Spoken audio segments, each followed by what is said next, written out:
I love this. I really like this song. That's another one from Chris. It's called Endings. Good morning, GM. GM.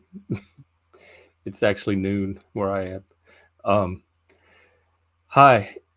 It's just, oh, let me put my banner on. It's just going to be me today, unless I get a guest. Um, Chris has something to do. So I'm going to stream for maybe a couple of hours, and then I have stuff to do.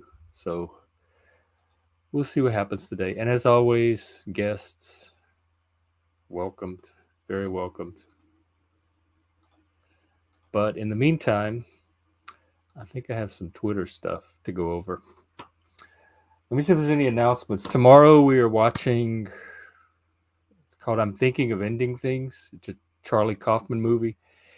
He's the one that did Being John Malkovich, adaptation, Eternal Sunshine of the Spotless Mind, and some others. It's it's a it's kind of a road movie. It's this couple, and the girl is not sure she wants to be in the relationship. Um, so they're going to visit the guy's parents. So she gets in the car with him with this kind of doubt, unresolved doubt, and they take a road trip together and see what happens. I think it's really good. I wouldn't call it a rom com, but it is kind of a relationship movie. But it's very cerebral and surreal, and I think you should come watch it with us. So that's tomorrow at 5 p.m. Central. As usual, just email me for the link, and then we'll do our stream afterwards discussing it. So you can participate in that too. I think that's all the announcements I have. PF Jung is going to be there this weekend. Oh, he's streaming tonight too, at 6 p.m. Central.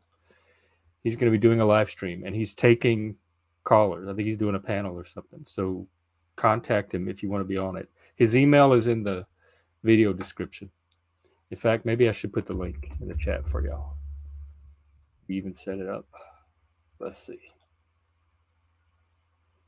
Yes, and it's going to be about the situation going on in Israel right now. So please come and share your viewpoints and educate him a little bit, because I've been reading his tweets and he seems like a both sider. So if you want to go set Paul right tonight, or get set right yourself, show up on his stream. Okay, let's see what is happening on Twitter. I've been bookmarking tweets like crazy. Most of them are related to the Israel thing. That's kind of the only thing in the news right now. I was on a stream earlier before this morning, and they were talking about trans stuff and what is a woman and all that, and it was suddenly so very boring in light of what happened over the weekend. I hope we're not having those conversations a year from now or even 6 months from now. You shouldn't have to be that in your head to identify something as simple as what a woman is. And I'm ready to move beyond. I was ready to move beyond a long time ago, but as usual, I'm waiting for the rest of the world to catch up. Okay, let's see. What do I have on Twitter? Let me share.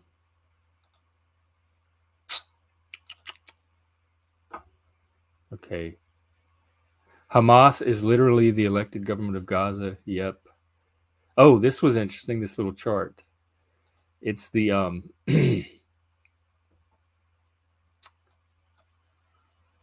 well, you'll see. Are Israelis mostly to blame for the incident? Oh wait, June 2021 bombings have resulted in the death. Oh, I thought this was over the weekend. This is from June of 2021. But anyway, you can kind of see this trend on Twitter playing out now, especially from the far left. More Democrats say Israel's mostly to blame. More Republicans say Palestinians are mostly to blame. And then this is the ratio of people that say, like, the both sides are.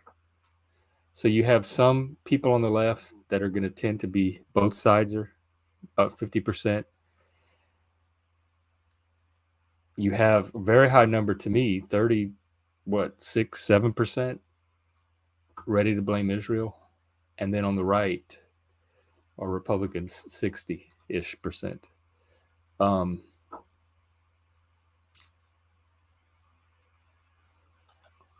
Wilford's really been putting out some good stuff on this lately. Hamas committed acts that have been defined as acts of war in the West and the Islamic world for 1,500 years. They're now on the receiving end of a military campaign that will cause unfortunate collateral damage. This is not hard. The idea that if someone starts a war with you, they can avoid fighting by locating their military bases near where humans live is so insane that I don't even know what to say about it.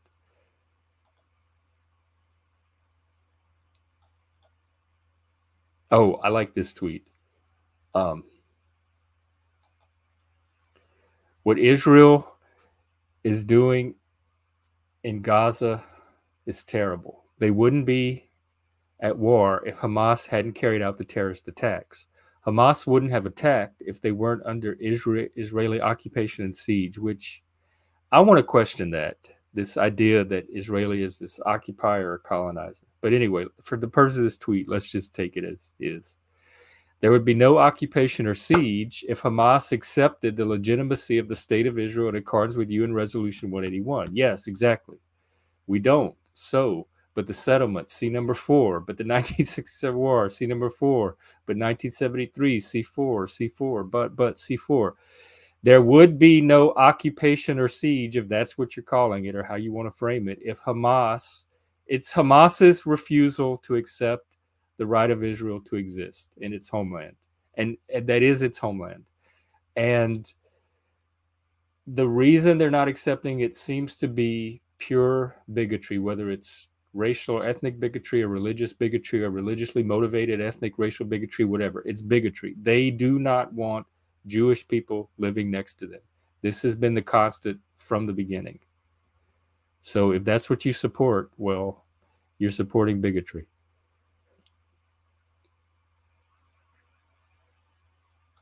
If you're on, people are calling it X now. I even saw in the links, it's x.com instead of twitter.com. If you're on X/Twitter shrieking about open air prisons, it may be worth considering the fact that Israel has offered peace countless times since 1948, has been rejected every time, and has only expanded its territory during wars that have been started by Arabs and Palestinians, wars of aggression.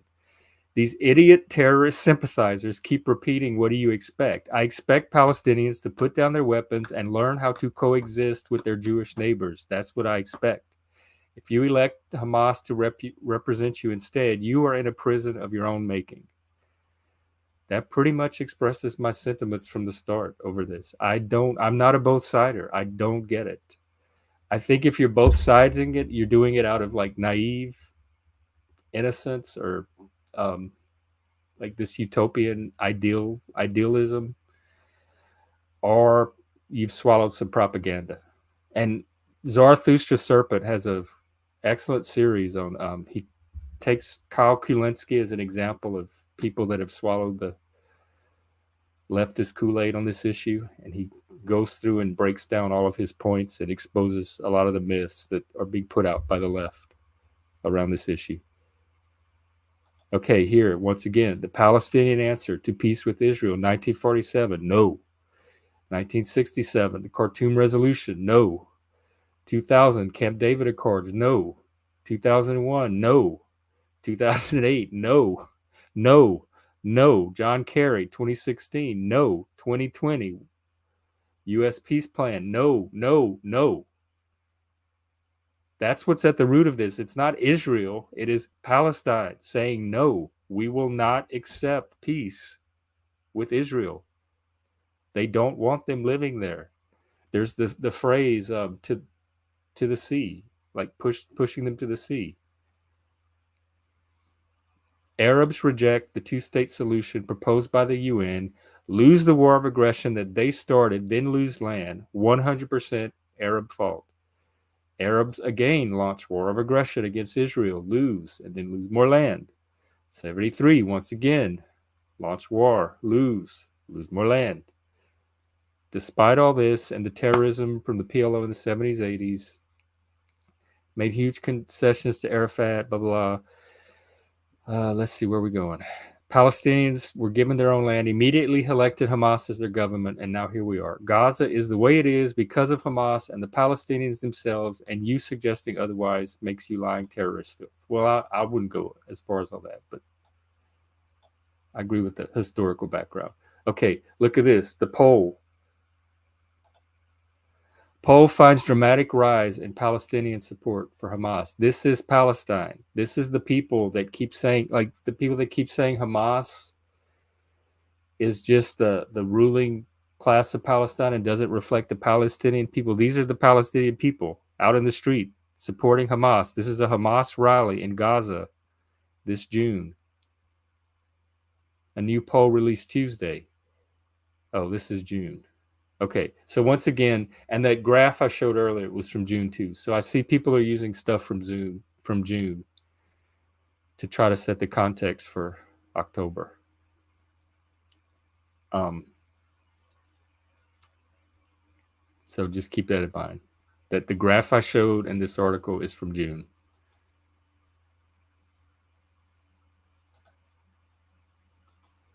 Oh, let me get back to Twitter.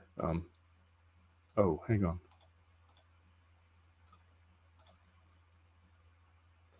A group of psychopaths say we will butcher you and your children, so you put up a fence. People cry. You've put these poor things in a cage. Then they break down the fence and butcher us and our children, and people cry. What do you expect? You put them in a cage. That is what the left sounds like to me. That is what they sound like. I don't understand it. The Israeli-Palestinian conflict is complicated and morally ambiguous. This week, Hamas resolved all ambiguities in matters concerning itself for all time. It should no longer be morally ambiguous or complicated. Hamas's charter is explicitly genocidal. Yes, read the charter. Like you don't even need propaganda and journalism and media and Twitter and all this. Go read their charter. There's videos online that break down the charter in great detail. Hamas's charter is explicitly genocidal. The rhetoric has always been explicitly genocidal. The Israeli claim was always that their security measures were required to prevent a genocidal threat. In possession of the means to enact this threat at last, Hamas proved that they always meant what they said. There is no ambiguity about this remaining. Thank you, Wesley. This is about Trump voters. Oh, yeah, the DSA thing. Do you know about that? Democratic Socialists of America that are coming out in support of Palestine, and BLM coming out in support of Palestine, and all the Jewish people that were in DSA or affiliated with them are freaking out because they're finally realizing that the left sees them as the enemy.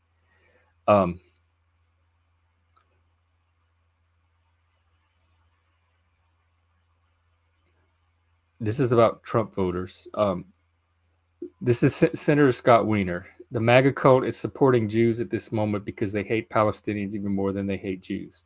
So Daniel Friedman, who's also a Jew, said, I think most Trump voters are probably actually just normal people. As a Jew, I'd rather get a beer in a bar full of Trump voters than in a bar full of DSA members or Antifa. I'd feel safer wearing a Magen David at a Trump rally than at any kind of progressive direct action. And I agree. I would feel safer in a bar full of Trump voters as well than anybody on the left. And part of that is just the way I've personally been treated these past few years by the left versus how I've been treated by actual Trump supporters. Okay, Noah also has a lot of good takes out on this, also a Jew. No one except a few excitable fools thinks that Hamas is some kind of vanguard of global Islam. They're just a nasty little death squad prosecuting a race war in a violent corner of the world. The Israel war isn't a religious war, it's a race war. It has nothing to do with any social conflict in America. We just happen to have a few asshole far leftists who cheered for Hamas because they have nothing else left to cheer for.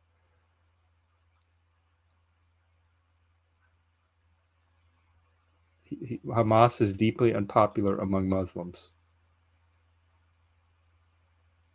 Oh, this is a separate issue, but the lesbians in Australia, there's some Australian commission, Human Rights Commission, and they got together. The lesbians wanted to have a lesbian only event, and I guess they had to run it by this commission, and the commission voted that they could not have, that it's discriminatory to have something lesbian only or homosexual only.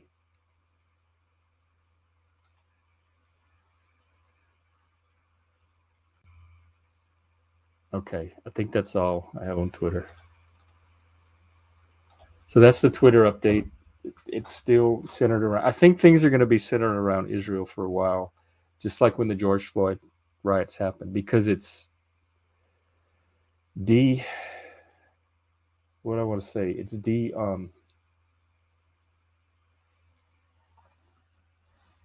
disestablishing some of the current political arrangements and realigning them. And I'm seeing that even in my woke circles. There's people I've been very closely aligned with the past few years against wokeness that are very split on the Israel issue. And I don't really see them differently, or I'm trying not to see them differently, but I think that, to me, it seems a degree of education. You're either more or less educated on the last 100 years or so of what's happened in Israel and the Palestinian territories, and your education is either coming from propaganda or it's coming from actual scholarship and research. And I've tried to do as much scholarship and research on my own to get as clear of a picture as I can about it. And I think people that may be getting their idea of it from other sources have a different take. There's a lot of sympathy for the Palestinians that are not Hamas, which we're really just talking about Gaza, not the West Bank. There's a tendency to see Israel as a colonizer and oppressor, which is strange to me because that's the woke narrative. So why would the people that are not woke suddenly be adopting the same narrative in relation to Israel? That kind of surprised me.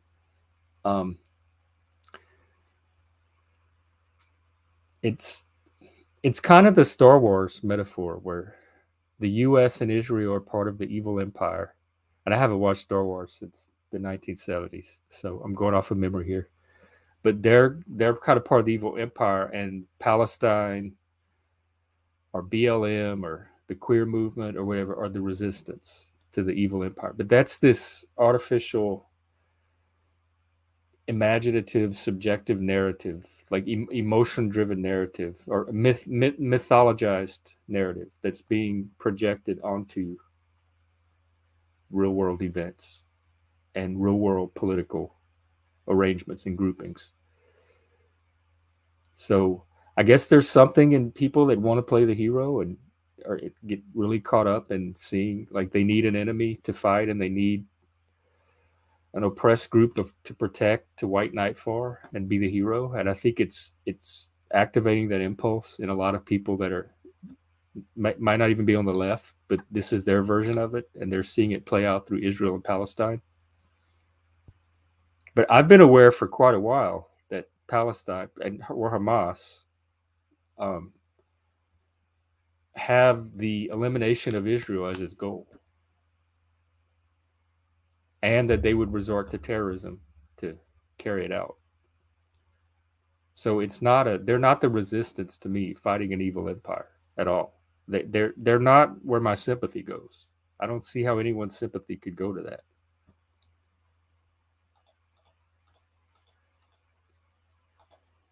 Israel is a functioning Western liberal democracy. That's where my values are. That's what I'm going to support. It's like this is not even a contest to me. I'm not wrestling with my conscience. It's not a moral dilemma at all. But it is for a lot of people in my circles right now. And maybe I'm going to try to make Paul's show. I don't know if I'll go on stream, but I'll be in the comments.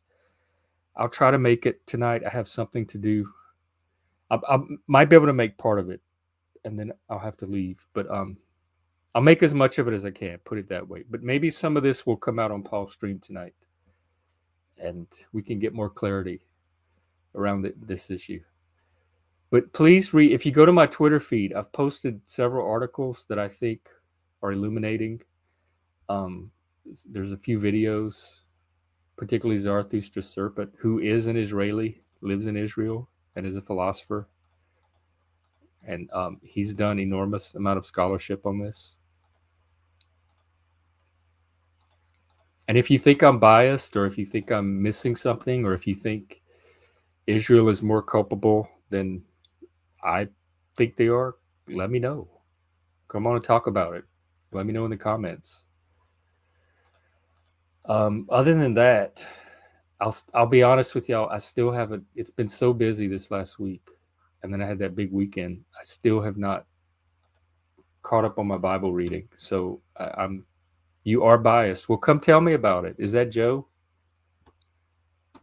We must share the same biases, because I don't disagree with anything you've posted so far.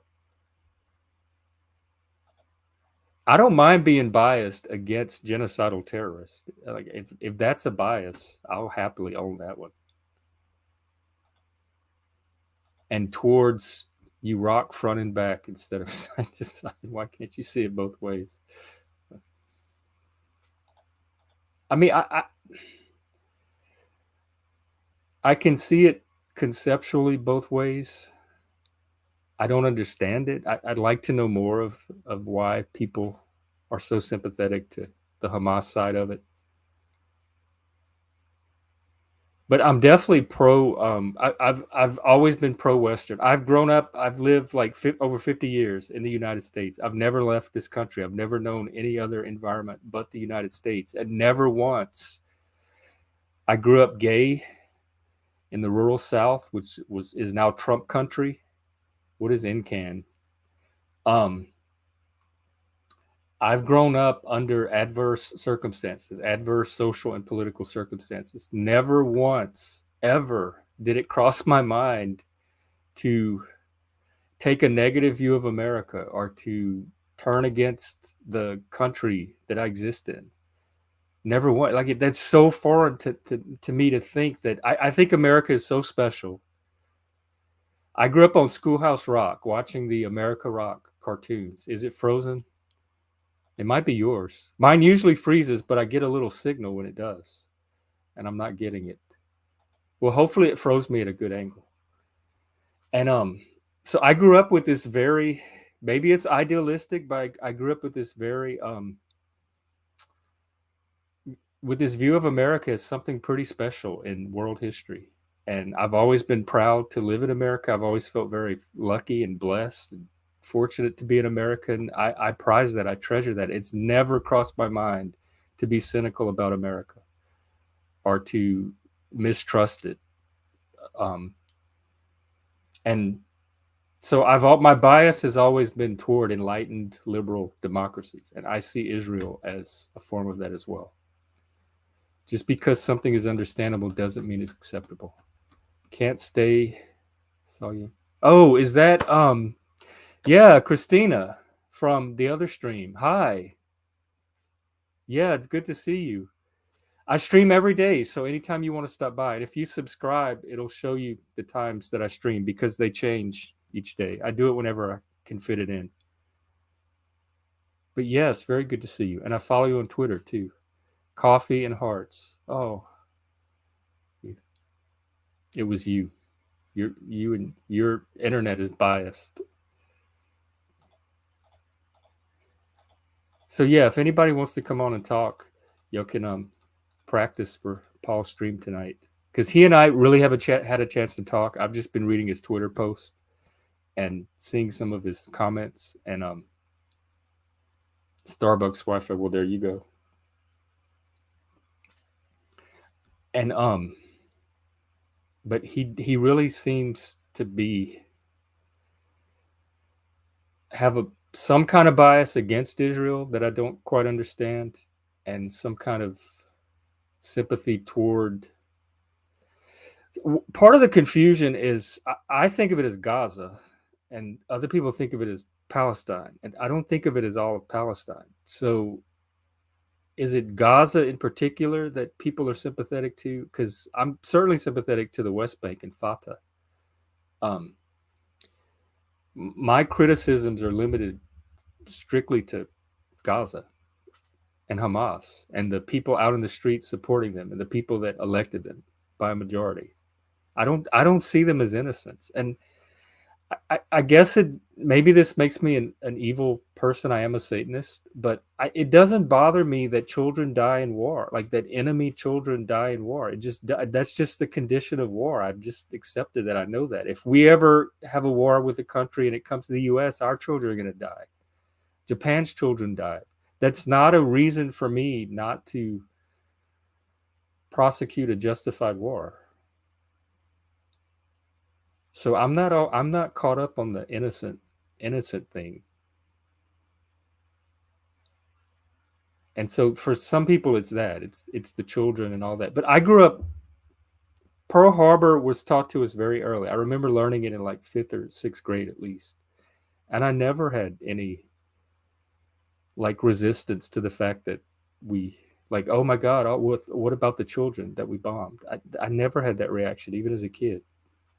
So maybe I am kind of cold hearted, but it when I weigh what Hamas did to Israel versus the potential innocents that are caught up in this conflict, it doesn't bother me. It just doesn't.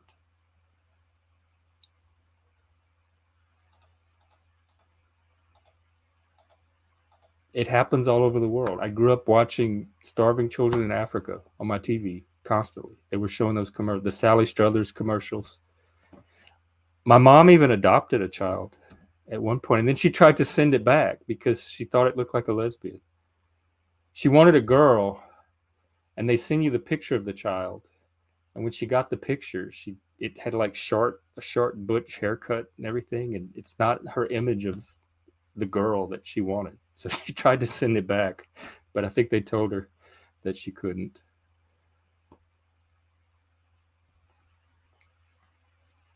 So yes, I am deeply empathetic toward individual children. I used to teach. I've worked in adolescent psych. I'm sympathetic toward individual innocence, but in the abstract, in a condition of war, that takes a very low priority for me. I don't think it's a reason to criticize Israel, and I don't think it's a reason to prevent Israel from justified retaliation. I don't know. If you ask me, Israel's so far exercising an immense amount of restraint and rationality in this matter. So I trust them to act as humanely as possible. I think they are the more humanitarian actors in that region. And plus, the whole world's watching. Like the whole eyes of the world are on them. So whatever they do is going to come under intense scrutiny. I think they're going to take out Hamas, whatever that means. I think there's not going to be any more Hamas after this.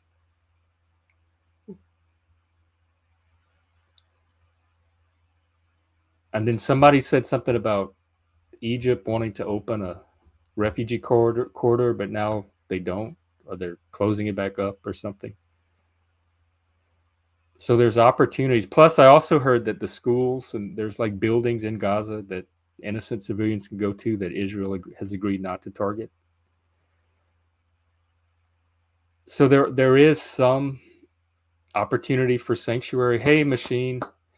And Machine, I still want to get you and I haven't had a chance to talk about this yet either. And I know you're being very diplomatic about the situation and you're not really coming down firmly on any one position. But just from the Muslim perspective, not that there is one Muslim perspective, I am interested in hearing a little bit of you, as much thoughts as I could pull out of you on this. There are 2 million Gazans. I suspect a thorough attack to root out Hamas entirely would lead to a death toll in the 6 figures. Is that Hey, YOLO. Would a six-figure death toll be unreasonable given the circumstances? I don't. I'm not a math person. I don't really know how to judge it. But if like I don't even know how big Hamas is. So if you Hamas alone and then their supporters, does that come out to about six figures?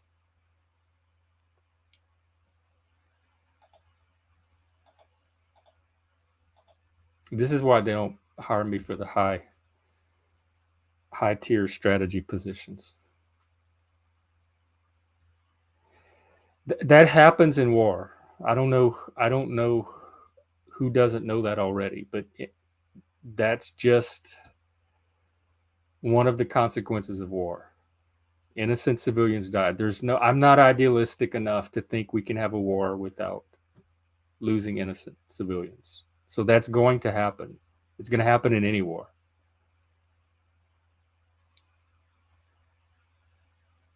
I think Israel's going to try to minimize it as much as it can. I don't think they may have bloodlust for Hamas, but I don't think they have bloodlust for all Gazans.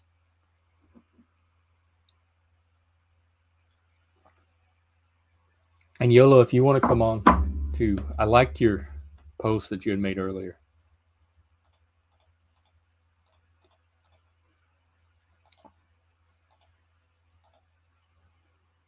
And I knew the basic historical background to this, but I'm even learning YOLO on PF's Discord, Master YOLO. But even I'm learning more and more details just from the past few days of digging into it.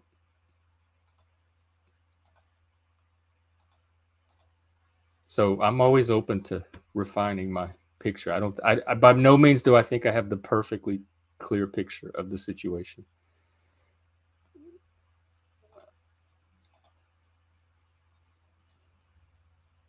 Yes, exactly. Well spoken is a well. I mean, you can't be. I'm a pretty low bar to me when it comes to well spoken. I'm a voice cell and I have an articulation disorder. And I'm Cajun. I have a swamp accent. Um, this is exactly the point. That yeah, Joe. I wish you'd come on. Um,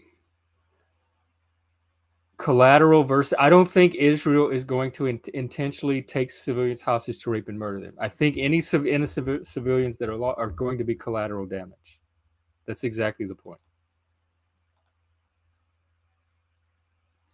And I think other people are more cynical about Israel than I am. It's very common in I don't know if you're autistic or neurodivergent, but they're very common with neurodivergent. It's part of my dyspraxia, I think, which is a muscle coordination, like fine motor control. I have butterfingers. I have a hard time forming words. I was in speech therapy when I was younger. Oh yay, we get Joe. And not only pressured, I think they're morally advanced enough to minimize it on their own too. Welcome, Joe. Do you hear me, Jeff? Um, you're very faint, and there's a lot of background noise.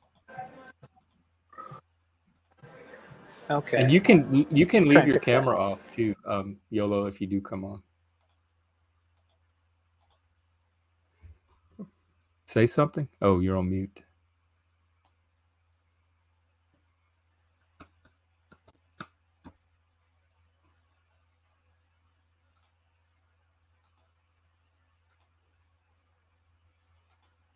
Can you hear me?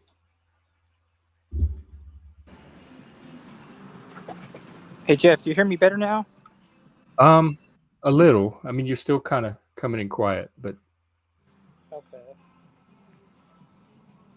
I think I can at least hear you. Can everyone hear Joe? Say something. Do you guys hear me all right? It's kind of quiet. I wonder if I can Do turn you you guys up hear on me? my.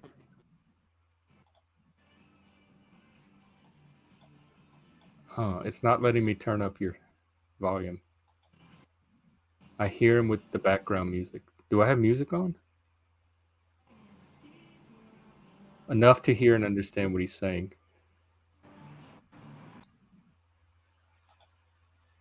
Oh, I guess he's gonna troubleshoot and come back.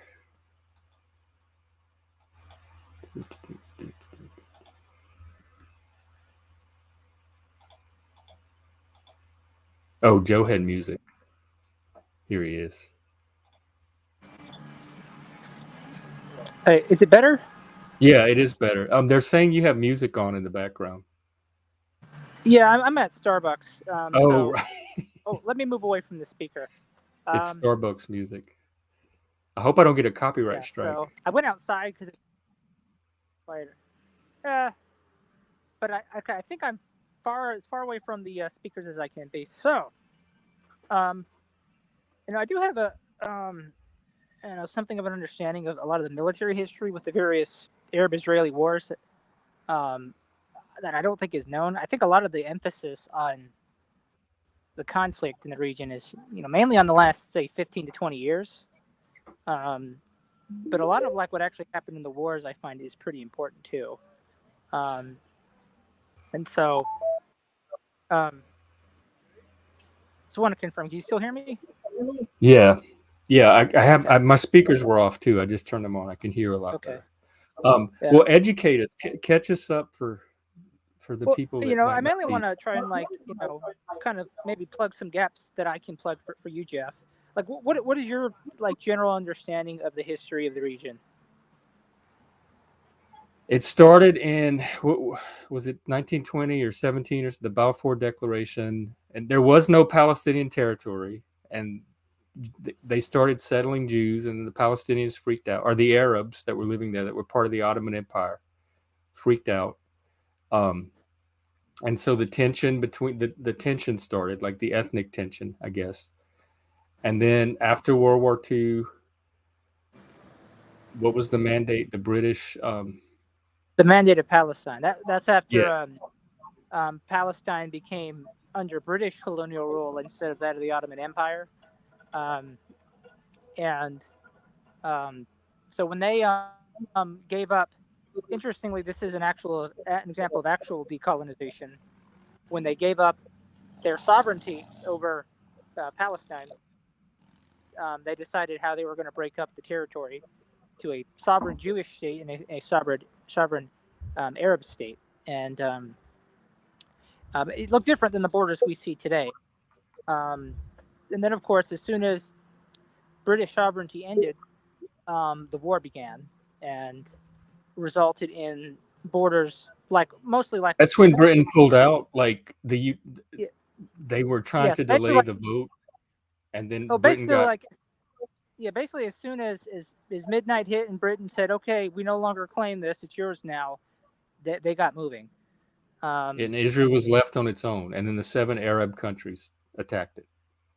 Yes. So the main aggressors, of course, there were the Arabs who we call the Palestinians that were in the proposed Arab state. There's the Jordanians, there's the Syrians, there were the Iraqis, and there were the Egyptians. So Syria, Jordan, Iraq, and Egypt all attacked Israel from all sides, except the And Mediterranean, of course. Lebanon and Jordan too,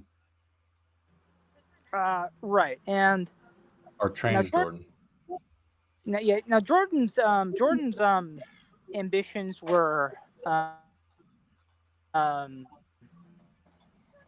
much milder. It's also worth noting that Jordan was often traditionally considered to be part of Palestine, right? Because Yeah, the part of Israel that is called Palestine is just the west bank of the Jordan River. So the east bank is essentially the country of Jordan. But yeah, now Jordan only really wanted to occupy the west bank and claim it. So they did do that. They moved in. knocked aside any Israelis in their way, but they stopped their operations as soon as they had the West Bank. Now, from what we can understand of the various intentions of the other Arab states, I mean, it would seem to be to completely eliminate a Jewish state and most likely murder all the Jews that were there. And so now it's worth noting as well that there have been Jews living in the Middle East. Not all of them are Holocaust survivors or Europeans who fled there after World War II, although a significant number of them are. Many of them actually came in the course of the war. Many concentration camp survivors who by this point had recovered and were healthy and physically fit enough to participate in combat made up the growing numbers of the IDF once the war started. And their reason being that, like, they thought another Holocaust is about to happen. They're going to kill our people. And they were not about to let that happen again while they could fight. So, like, the IDF swelled in size, like to hundreds of thousands, as Holocaust survivors filled their ranks. It was pretty brutal fighting. There were reports of atrocities committed on each side, where small isolated villages of Jews or Arabs were massacred by one side. I don't necessarily know if we can tabulate to which extent it was more common or there was more volume by one side or over the other. Realistically, though, the result is that Israel managed to defeat all of its Arab enemies, with the exception of Jordan, because they kept the West Bank. But the West Bank was proposed to the Arab states anyway, so it didn't really matter.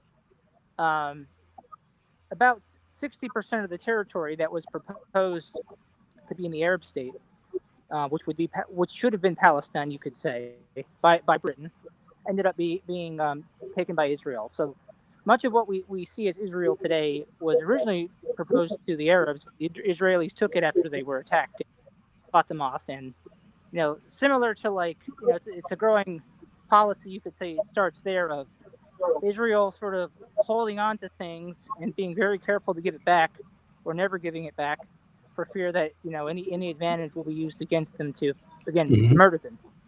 And so For security. 1948, 1948 ends. You're breaking up. It was impressive when you think about it. Joe, you're breaking up. You're on shitty Starbucks Wi-Fi. Fuck. I wonder if Starbucks is interfering.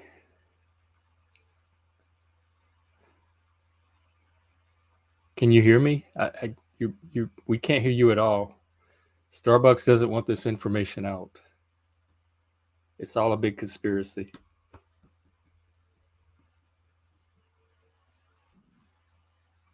Okay, let's see. Welcome. Starbucks is running interference on him right now. Yeah, he knew too much. Do you have anything to add or correct in the meantime? Hopefully we get him back.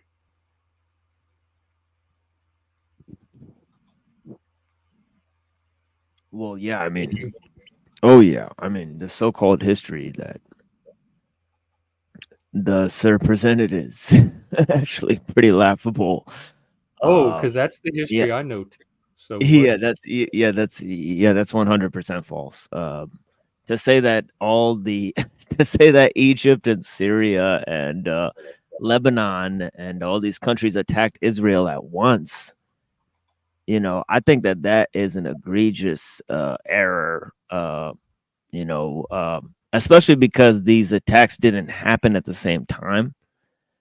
And they happened over a chronological period, where it seems like, first of all, if you look at the Levant affair, it seems like in the Suez Canal attacks, you look at the attacks there, it seems like that Israel had sent spies into Egypt, way before any conflict started. And And actually, they attacked Britain before when they made the Palestine Mandate. You know, so actually, you know, if you look at the King David hotel bombings, you know, that's done by the Irgun terrorist group. You know, it was actually Israelis that formed the first terrorist groups. You know, and these were As actually part of the messy. war. Oh, yeah, yeah. Well, Because they bombed the weren't the Palestinians doing terrorism way back in the 20s when they first started settling? in the 20s. Well, you'd have to After the figure Balfour because there was no Israel in the 20s. So But so but so so they it had was so it Jews was settling. so they had Israeli terrorist groups bombing the British settlement called the Palestine Mandate. This is what I'm talking about. You know, this is the Irgun terrorists. You know, so I mean, really, it's a manufactured story. You know what I mean? From the very beginning. You know, if you look up Irgun, you know, one of the things they have on their flag, they have a picture of Eretz Israel. You know, and if you don't know what Eretz Israel is, in terms of the Irgun map, you know, it says that Eretz Israel is the whole territory from the Euphrates River all the way to the Nile River. And I'm sorry, brother Joe, if you're trying to come in, you're still breaking up there. Or I see him trying to come in, but he's actually breaking up or something like that. He's on Starbucks. Yeah, he's on Starbucks Wi-Fi. Bless his heart. Can Yeah. I read you what Wikipedia says? It says Jordanian, Egyptian, Syrian, Lebanese, Iraqi, and Saudi troops invaded Palestine subsequent to British withdrawal and the declaration of the State of Israel on May 14th, 1948. So it has them all attacking on the same day. And they give 3 different sources for it. And it's called the Arab invasion. Yeah, that's all the way in 1948. But you said it was Yeah. happening in 1920. Well, no, the terrorism, the terrorism toward the initial settlers after the Ottoman Empire. Yeah, the terrorism towards the initial settlers was carried out by the Israelis, by the Irgun terrorists. How do you spell that? You know, like look at look up King David hotel bombings. You know? Okay.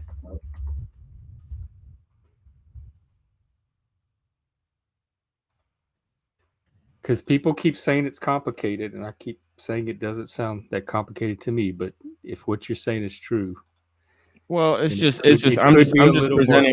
presenting the history. You know, and Zionist underground organization, Irgun. yeah, first of all, the World Zionist Congress actually started in 1895.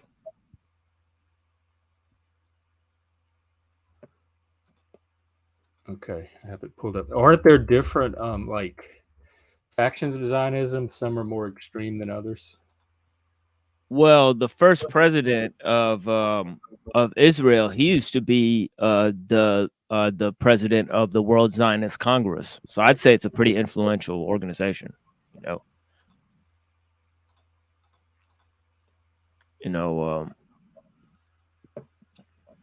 Irgun was an offshoot of an older Jewish paramilitary organization called Haganah. Of course, yeah, of course. There's lots of paramilitary organizations that said that everybody within that territory should be eliminated, and actually, there was lots of Palestinian Christians who were considered terrorist groups by Israel, like the PLFP. There's a guy who led it called George Habash, and the Palestinian Christians are one of the most discriminated groups within Israel. You know, so there was Palestinian Christians living there. You know, so in other words, the Muslims and the Christians and the Jews were already living in Israel together before Israel became a country. What happened then? Well, they invaded. European Jews invaded the country. with It says that paramilitary like terrorist groups. Like that's the serious history behind it. it says that Irgun rose out of something called revisionist Zionism, which is a Yeah, of form of course. Zionism characterized by territorial maximalism, which Yeah, of I've course. heard of that form of Zionism, but I understand it to be a very fringe minority and not the Well, that guy who led the Irgun terrorists, Menachem Begin, he became the prime minister of Israel. way back. But like currently, I don't think revisionist Zionism has much No, purchase. they're in power right now. Benjamin Benjamin Netanyahu, his dad was in a group that was part of a radical group, radical extremist group that had the same revisionist policies. Well, I just pulled him up on Wikipedia and searched for Zionism, and I only got one result way down in the footnotes. The article doesn't. Theodore Actually, Herzl. it's just a Yeah, link it's going to tell another you about article. Theodore Herzl. Okay. You know, Theodore Herzl was a dude from Basel, Switzerland, and he started an organization called the World Zionist Congress in 1895. In 1896, he wrote a paper called "The Jewish State," Der Judenstaat, and that's where the concept comes from. He didn't actually say that it had to be in Israel. He actually recommended that it could be like in Uganda or in Argentina or something like that. But he still said that the Jewish people should have a national home. Why they chose to have it in the Middle East within the Isn't so-called that their Holy Land? historical homeland?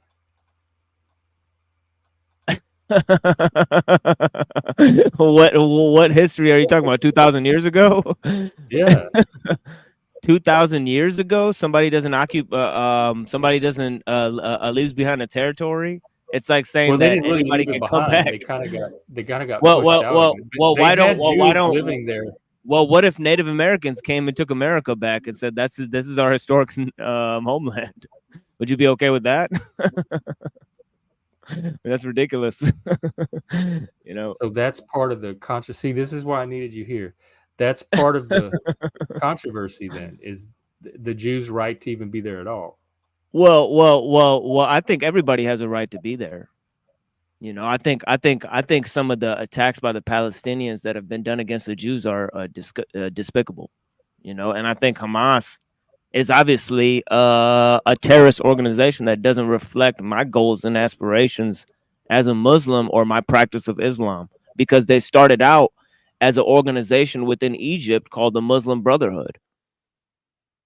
So the fact is that they started out as a organization that's funded by Saudi Arabia, and other factions within Egypt in order to get rid of the Egyptian government when they were going to war against Israel.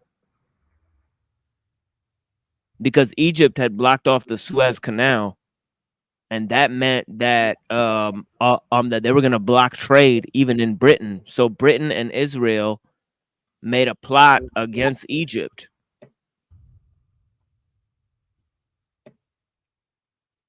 Where would you what would your starting point be to try to untangle all of this and understand the Well, history of it?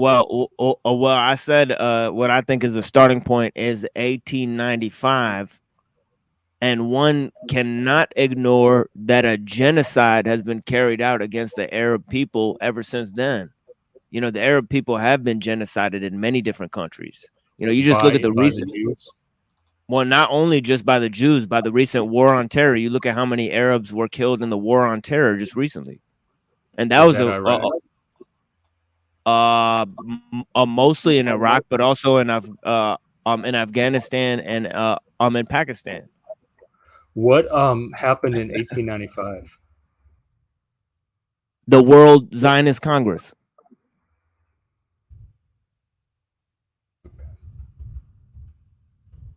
Did they take an action then? Well, they formed a plan. You know, Okay, I and have all of these pulled and up, and some of the radical read them. revisionists that were there since the beginning, their plan was that Israel, ancient Israel, is the whole territory from the Euphrates to the Nile River. So that includes parts of Africa and parts of Arabia. Well, nobody agrees with that today. Like they're not getting all that today, and I think people pretty much agree. Well, there was no such thing as Israel before 1947, and then they came and occupied the entire land there. And this was mostly done by European Jews who are not historically from that land. So that's just a historical fact. Right. The argument is that they kept their national identity while in exile, and so they have a They continuity kept with the they original they were in inhabitants. exile for 2,000 years in diaspora in Europe. These people had a European identity, and they still have follow a European style government. So they're not they don't have But identity their as Jewish cultural people. identity is not. It's the There national. there is so many different cultures that have historically identified as Jewish. You know, Moses' wife was an Ethiopian, and David married a Hittite, a woman. So Solomon was the mix of a Hittite woman and a Jew. Neither Moses' children or Solomon's children were 100 quote unquote Jewish. Well, I guess I'm talking about culturally Jewish. They kept their traditions alive from generation to generation. Well then one has to ask why they have to go live in a quote unquote holy land. Because they see that as their original, like Solzhenitsyn that is their homeland of origin that they were exiled from.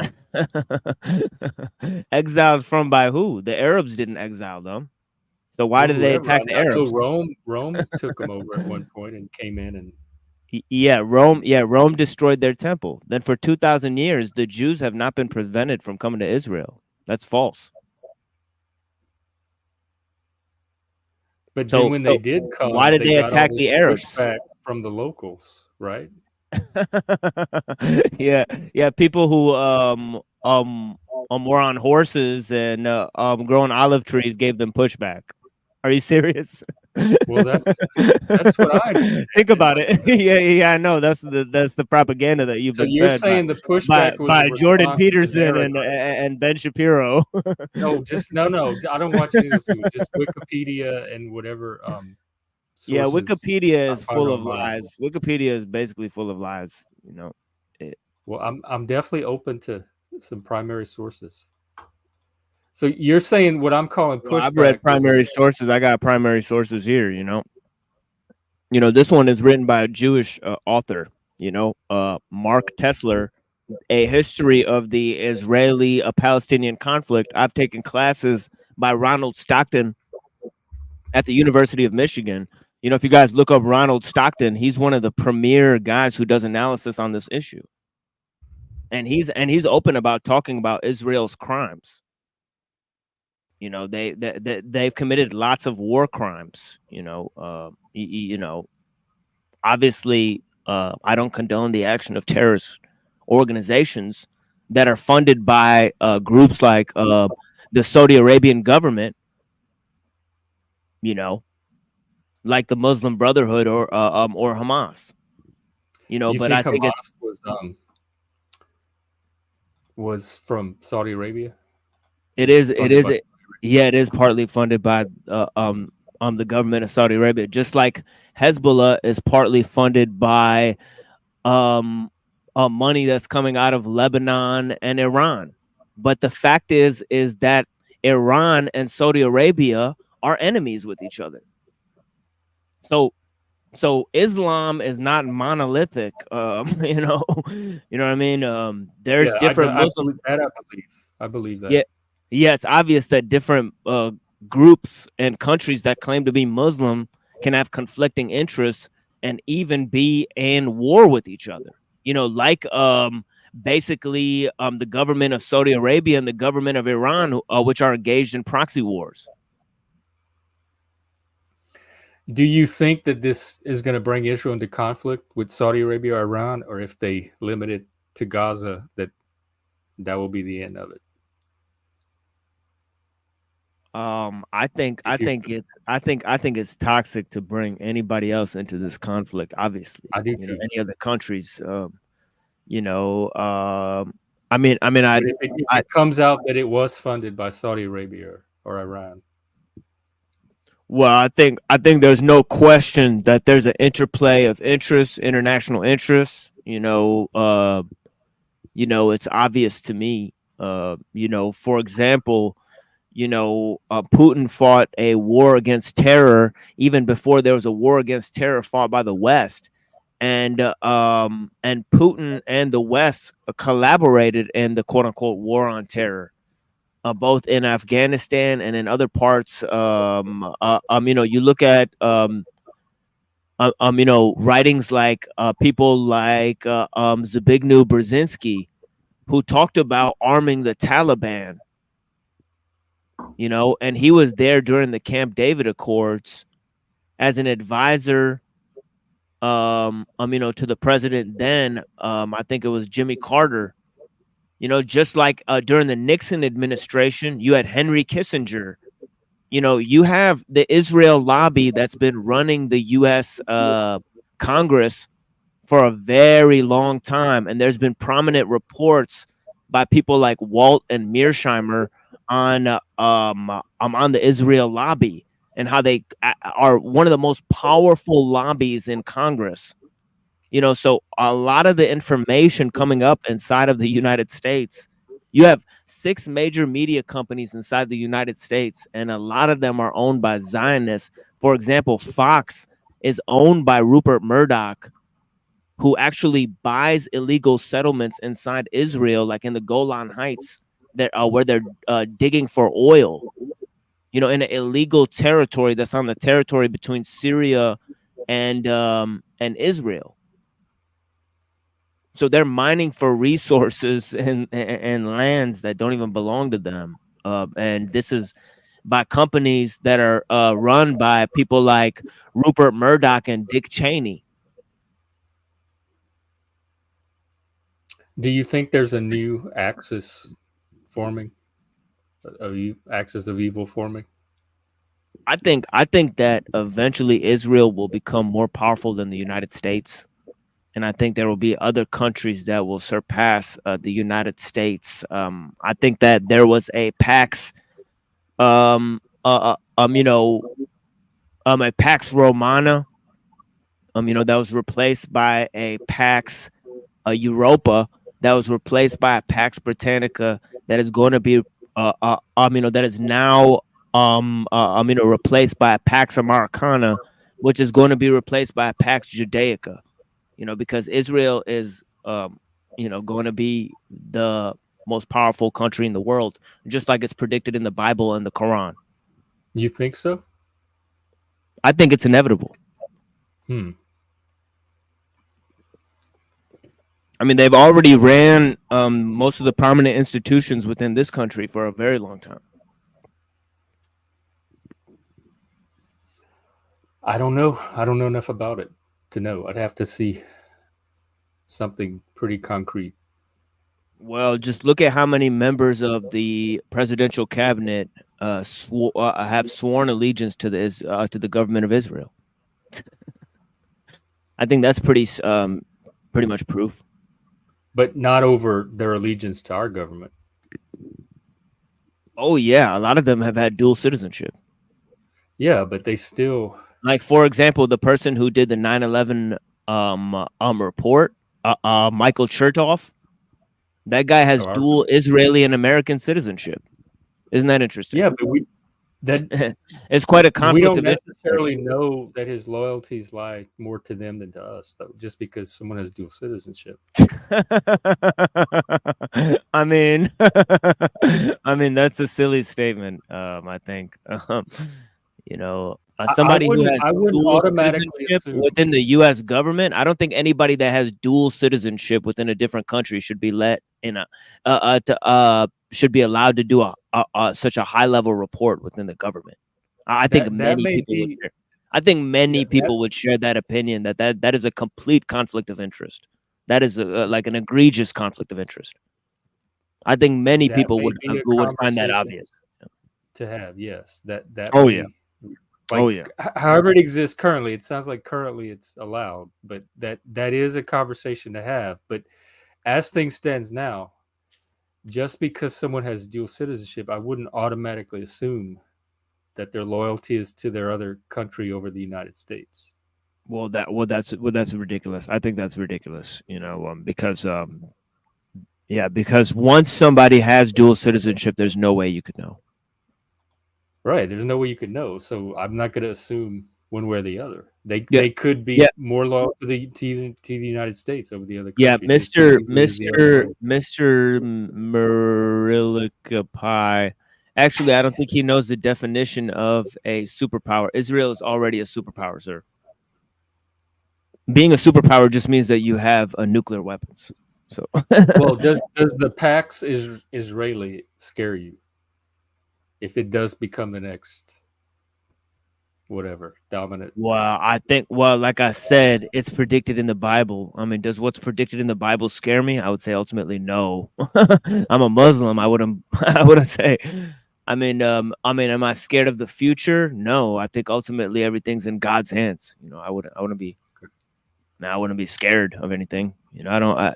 I think. I think if you have faith in God, there's no reason to be afraid of anything. I mean basically wipes the fear from your eyes if you're doing it right. Okay, fair enough. Yeah. Yeah, that's why you've seen so many religious martyrs. It's easy for them, to die for their beliefs. You know, and it'd be basically idiotic to think that many of the people that died fighting for Israel didn't die for a messianic or a religious belief. They absolutely did. They didn't fight. They didn't die for a democracy. That would be idiotic to assume that. You know, many people died. Fighting for Israel because they hated the concept that Muslims live there, that Christians live there, and they wanted to kill as many Muslims and Christians as possible. That's absolutely true. They stated it, before they bit that bullet. you know, Are you talking historically or even today? historically, yeah.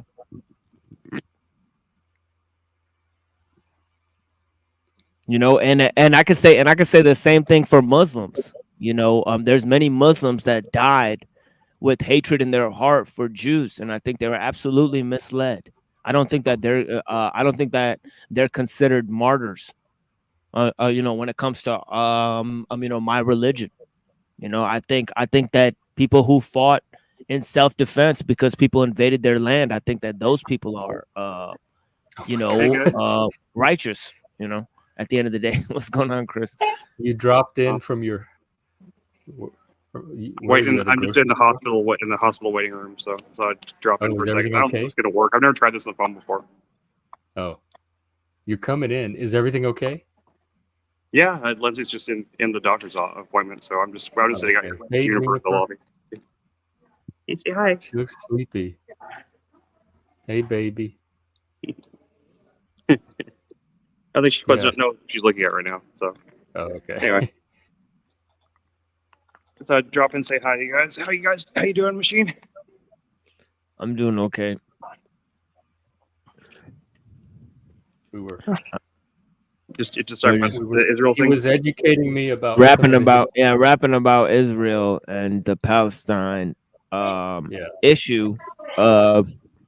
Yeah. And I have to admit I didn't really look at a lot of the historical sources I have recently. But yeah, definitely I have a lot of this stuff mapped out. I have a lot of documents and stuff in terms of going up to the beginning of the wars. I think my connection's crapping out, so I'm gonna go, guys. I don't want to make the stream till like crap. So bye. Just want to say hi. Bye. Okay. I'll see you tomorrow. See you tomorrow. Yeah, I wonder where he's at. He's at like a store or something. I think he said the hospital. Oh, the hospital. Yeah. Maybe it's just a routine appointment. Let's see. You should address my but. Okay, let me find the comment. Yeah, Is he the one said about the North Korea. superpower? Yeah, he said North Korea is a superpower. Technically, I thought it. You know, I mean, in my opinion, any country. That's what I've heard in a history book. I've heard it in political science in a class. You know that any country that has nuclear capabilities is a superpower. So I would say, yeah, any country that has nuclear power, you know, is considered a quote unquote superpower. You know, meaning that nobody would make a first move in terms of aggression. You know, with that country. You know, and that's pretty much true of North Korea, although they haven't demonstrated that they can use the nuclear weapons. You know, you know, otherwise it's just subjective. It's just who has power and influence. That's just subjective. You know, that would just Well, be it would be the U.S., China, Russia, and Britain. that would basically be it. Wikipedia has U.S., Britain, Soviet Union, and China is an emerging superpower, but they have the United States as the only true superpower currently. Yeah, I've heard that Pakistan and India are on that list, and so is North Korea. Well, they need to You let know, Wikipedia know. well, I don't think And there's something called Wikipedia. potential Well, superpowers. Wikipedia. I don't know if you guys know this, but Wikipedia is not an academic source. Yeah, I know, but it's Yeah, they at least give their sources that you can follow. right. So it's a starting point for lay scholarship in today's age. They do have India as a potential superpower, and Japan got bumped.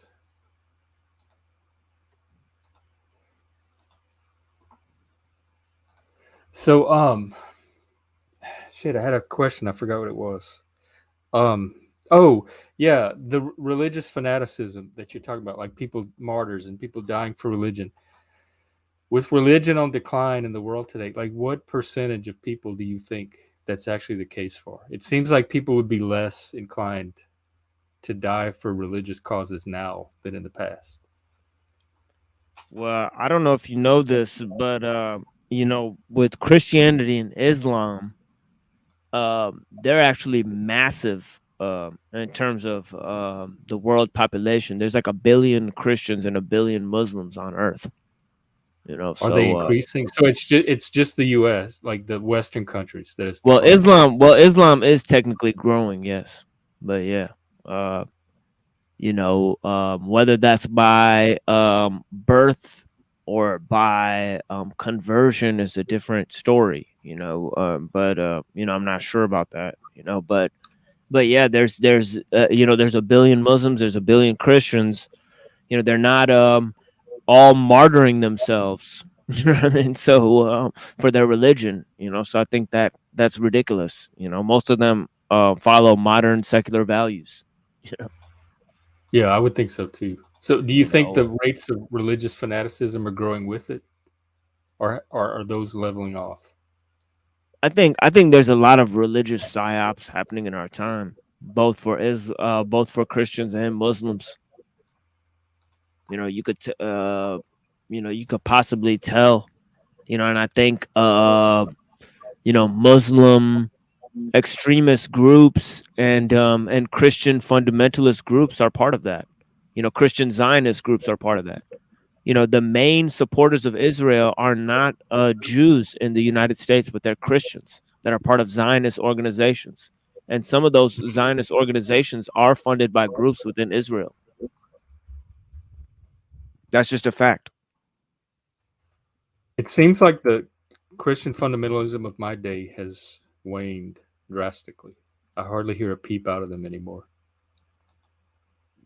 at least here in the U.S. Yeah, and Mr. We're and Mr. and Mr. Ilikapar, I can't even it's name. called I can't even hear his Mr. Yeah, name.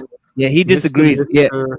Yeah, he disagrees with my definition of superpower. Yeah, I could be wrong on that. You know, I learned that in political science class, like I said. So maybe the person who taught me that was false. You know, but you could look up Mearsheimer, The Tragedy of Great Power Politics, and other things. But yeah, I like I like pie. pie. Oh, Mister, I like a Mister, I pie. like pie. Okay. Okay, I get it. I get it. Yeah, but he said there's 2 billion Christians and 2 billion Muslims. So yeah, thank you for that correction. I mean, there's actually 2 billion of them. So yeah, that's even more. You know, that's even But worse. probably just a very small fraction of them are violently fanatical. Well, yeah, I mean, exactly. I mean, the religion, when you read the religion, it doesn't call for that. That's a psyop within the religion.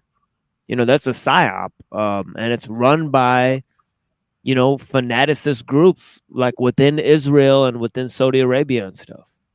Hmm.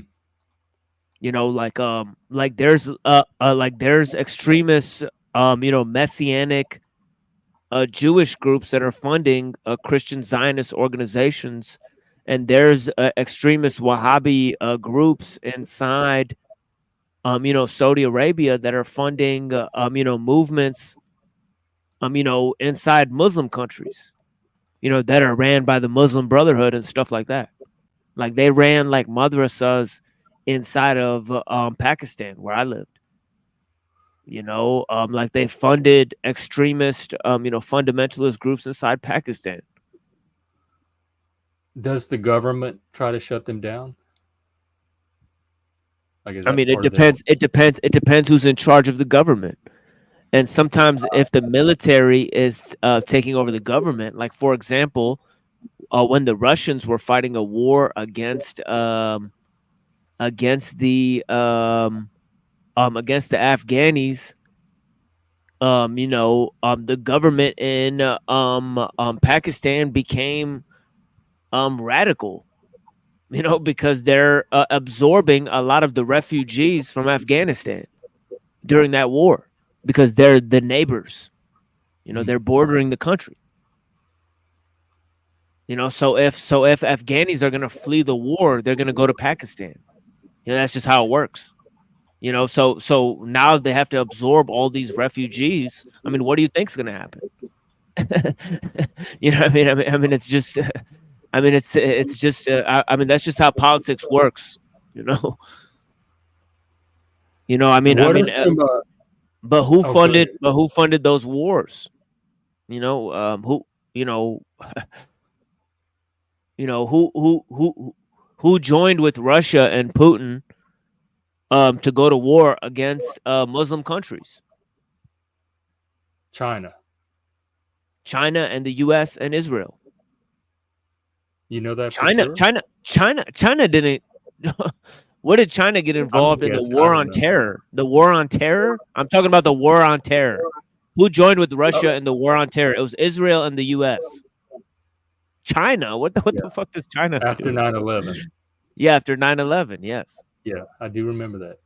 What are some Christian Zionist groups in the U.S. that people might know? Christian Zionist groups inside of the U.S. Yeah. Well, for example, like Peter Hagee or whatever that guy is. Never You heard of know, them. Let me look. I think that's his name. You know, or I've never heard of Hagee. him, so he's not that he can't be that Oh, powerful. he's no, he's pretty big. He's pretty powerful. So yeah, I mean, just because you've never heard of something doesn't mean, you know, it's not having an impact. I mean, you know, Christian Zionism is an incredibly well funded force inside of the United States. They're saying Martin Luther King was a Christian Zionist. Yeah, and yeah. There's a whole organization called the Council for National Policy. That's part of Christian Zion. That's a whole list of Christian Zionist groups. Israel certainly hopped on the train to fight against Muslims. Oh, The you're talking whole about war on terror? The whole QAnon movement is funded by the Christian right and Israelis. That kind of died off, though, didn't it? Yeah, but can you? I mean, what I said is irrefutable about it. It was funded by Israel. Uh-huh. And how do you know that? Well, if you look at Rebel News, and Laura Loomer and all of these groups, they're literally funded by Israeli organizations. Because this is saying that QAnon was anti-Semitic, and they tweeted stuff about Jews, Zionists, Rothschild, Soros. Roseanne Barr was a QAnon espouser. How could that be true? Roseanne Barr is literally Jewish, a Talmudic Jew. She was one of the top QAnon people. I mean, that's ridiculous. I mean, look at Rebel News. Look at Jerome Corsi. Literally went on Alex Jones and said he's an Israeli spy from the Mossad, and he was one of the top QAnon people. So I just think that that's ridiculous. Trump said his family is literally Jewish. I just think that that's ridiculous. There's so much misinformation to sift through, and like so many narratives you can pluck out of it. Well, It's I hard just to think tell. I Like, just I would think have I to do just the think detective work and follow. well, I just think some Trump concrete sources. Trump and Ivanka Trump and Jared Kushner and the whole Trump family and how they're gonna save the world. I mean, that's the central aspect of the I QAnon. never thought that. Kushner's Jewish, isn't he? Precisely. Yeah, I'm confused too. But Well, he's part. Well, he's not. Well, he's not just a regular Jew. He's part of a messianic Jewish group.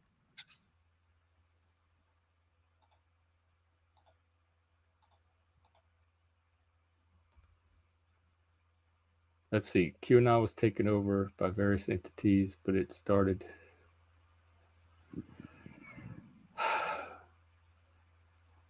Man, no wonder it's impossible to know what's going on anymore. Well, We're just saying- some of the top people in the QAnon conspiracy were Jerome Corsi, Steve Bannon, Frank Gaffney. I mean, these people are literally funded by Zionists. I mean, this is a well-known fact. They literally created the QAnon theory when they said that Obama was a Muslim. They created the theory that started Obama. with what's it called? The birthers. The birthers were literally the start of QAnon. And Trump was a birther, I remember. That's why Trump is a central guy in QAnon. So I mean, it's a shame that people don't know the history behind these psyops. But I have 1, 2, 3, 4, 5, 6, 7, 8, 9, 10 tabs pulled up from just our 30, 40 minutes of conversation to read and follow up on. So I'm just thinking of the difficulty the average person is going to have untangling even one of these threads. Well, any bit of information that I talked about is going to lead them to the same exact conclusion that they've been lied to about this situation. By the machine. Well, just by the status quo media narrative, which everyone says at one end is always false, and now all of a sudden they trust everything it says on this one issue. I haven't looked at it's incredible. It's incredible. At least 15 years. Everybody, yeah, I know. Yeah, I know the same media that lied to you about the jabby stabbies and the 9/11s and all of that stuff, and now all of a sudden, they're gonna tell you the truth about this situation. I mean, that is laughable. That is laughable. It's the same damn media, guys. You gotta wake up. But I don't get my source from those media. I get it from multiple Sure you sources. do. Sure you do. No, social no, media. no. What sources are you getting? No, you're getting it from Twitter. That's the same people. That's Well, the same. Twitter, but the people on Twitter have blogs of their own. There's scholars on Twitter and academics that do research on their own. I don't get it packaged by CNN at all ever. It's a thought loop that's been censored by the woke narratives for years. It just now came under new management, and even that management is highly questionable. Highly questionable. Uh, you know, so So I mean, what's the best way to know what's going on now in the world? What's your go-to source? I uh I would say history, philosophy, the Bible, like those things that actually tell you the actual reasons why people engage in these conflicts. Maybe political science, political history. Maybe go read the Bible, go read the history of how they say that this is a quote unquote a Jewish land. Well, how would you know that if you have never read the Bible, if you've never studied it? Why would you ever make that claim that 2,000 years ago this was the Jewish homeland? Why would you ever make that claim if you've never studied the Bible? I've Well, didn't studied they the live there? Bible, huh? I'm What reading it right was that? now. I'm on Abraham, so they haven't been exiled yet. But didn't they Well, live there? Abraham, yeah. Abraham gave birth to the Arabs and the Jews. So that has nothing to do with it. Unfortunately, They just got off the ark and they did the yeah, so Tower of Babel. So that's where I'm at in the story. So yeah, I'm so I'm gonna pay there's nothing about the Jews yet except for right. those yeah, when they get off the ark, then they form the different races. Now that's there's something important there because part of the history has to do with those races because later um, Jews who take black people and enslave them in the Atlantic slave trade and then sell them to Christians claim that it's okay because of the curse of Ham that's in the Bible. That's an Oh, I absolute remember fact. him. That's an absolute fact that happened. So I mean, we're all lied to about history. About who's been a slaver, who's been a butcherer, who's been on the wrong side of history. And we can all tell all of those lies, continue to tell those lies, if we want to, but um Or if we don't know that look they're at lies. yeah. Yeah, well, what I just said is by Jewish scholars. Look at this book, The Grandees. It says the story of America's Sephardic elite by Stephen Birmingham.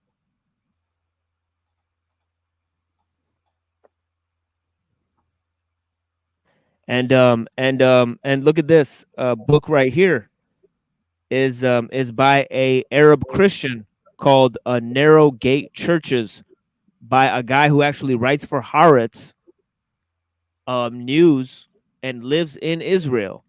Named Atala Mansour, and he says that the Christian Arabs were absolutely segregated by Israel. You talking about in this century or historically? His Since the establishment of Israel, that's his Oh. claim. That's his claim.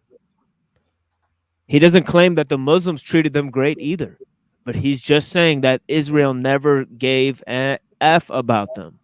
That's what I'm saying. We have always seem to have our claims. We have a lot of claims, Yeah, but but it's I'm how to not go making a claim beyond. on either side. I'm just pointing out the atrocities on each side. I've said that certain Muslim groups are bad actors, like Hamas. I'll point out that certain historically certain Israeli groups have been absolutely been terrorist groups, against the Arabs. Well, I think Hamas just raised the bar on atrocities. Like they took the crown for now. Well, I mean, you can't ignore history. You know, you know.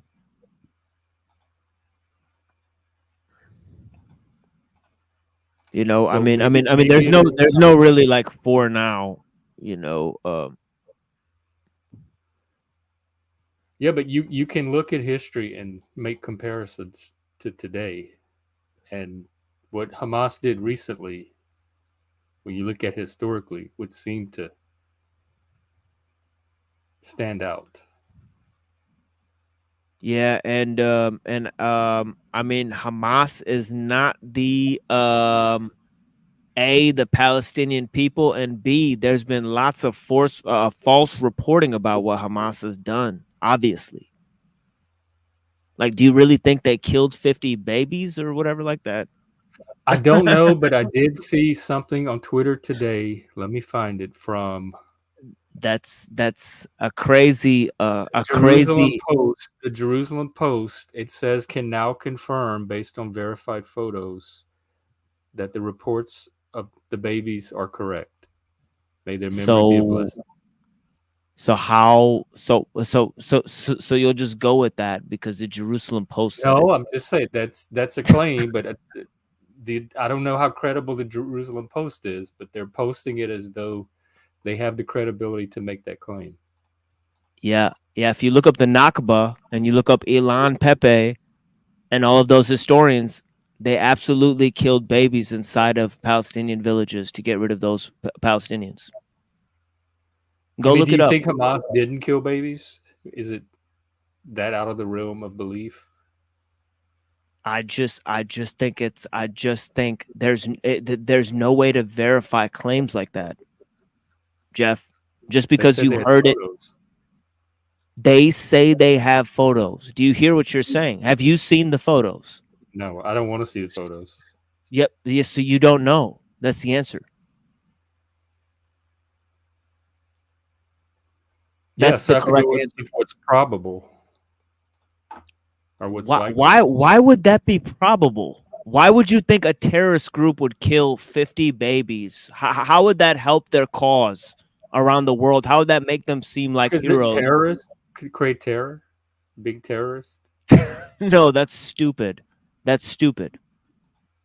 That's like the worst publicity stunt like you could ever do for yourself. If you want the whole world to turn against you, you would do something like that. That's the most idiotic move a terrorist But group would so ever what make. about killing the people at the music festival? That wouldn't turn enough of the world against you Have on you its have you own. ever Why would heard they have you ever do heard that? have you ever heard the expression that every group that's been labeled terrorist has been labeled freedom fighters by another group? Have you ever heard that expression?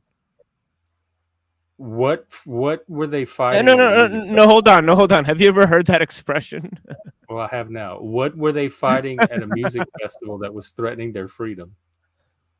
What music festival? The one in Israel.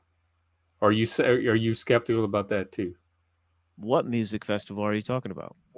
The one that they supposedly killed all those Israelis at this last weekend. Do you know how many children So do you died think in Hamas did anything? Do you think Israel's making up the entire do you attack? think do you think over the whole history of Israel they never killed any babies? I'm talking about this past weekend. Do No, you I'm think asking you a Hamas question now. I'm did asking you a question something? now, Gen X Jeff. I'm asking you a question I now. don't know. I've I have answered no lots of your idea. questions. You have no idea. I have no idea. Then I don't think that you should play some kind of blame game because they I'm not have. I'm not I'm blaming Hamas if they did it. You sound like you're not even sure if they did anything. I'm But not it sure if seems they like did there was that, definitely an attack. but I know Israel. I know Israel killed and nuked tons of Palestinian villages. They But did this that. weekend. That's history. What happened to all the Palestinians? What happened to all the Palestinian villages? But this Where are weekend, they? Hamas supposedly went in and I can't answer your question about since what happened before this 1947. weekend. Since 1947, what happened to hundreds of Palestinian villages, Gen X Jeff? I have no idea. They all got destroyed, taken over by Israel, by illegal settlements. You don't know that But history? do you think something You don't happened this know. week? You don't know the history of them funding illegal settlements and then kicking Palestinians out of their homes. No. You don't know about that? I can't. No, I can't address any of that. But Well, do you well, think well, then, something- I can't talk to you. Because you're making claims on one side, you don't I'm want to just hear the asking. claims on the other side. I'm I not mean, it's making a just claim other than what's well, been well, made well, in the news already. I'm telling you the history. I'm just telling you the history. But do I'm just you telling you think that something happened this weekend? Like Hamas did something this weekend to Israel last weekend?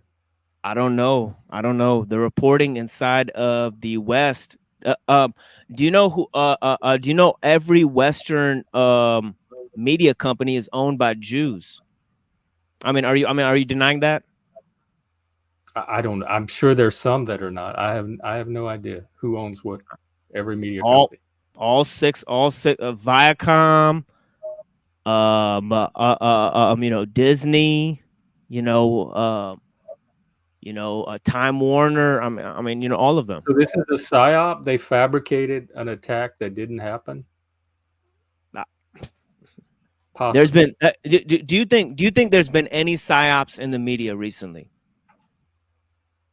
I'm sure there's been some, but I'm Like, talking like, can you specifically. name one? Can you name one? No. You don't think? You don't think the Fauci ouchies? You don't think there's anything wrong with that? I don't know what you talking about. COVID and the vaccine.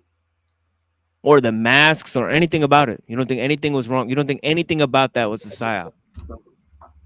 What was the psyop part? I just asked you a question. You can't answer a question with a question.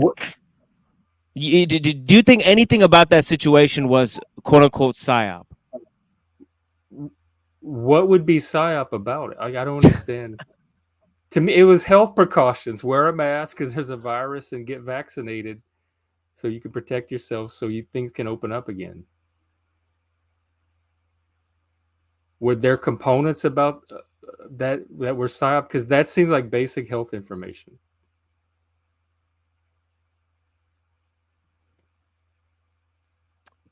I mean, if People that's can your be opinion, skeptical. I couldn't possibly. They don't have I to couldn't. wear a mask, but I don't think telling someone to wear a mask during a global pandemic is necessarily, in and of itself, a psyop.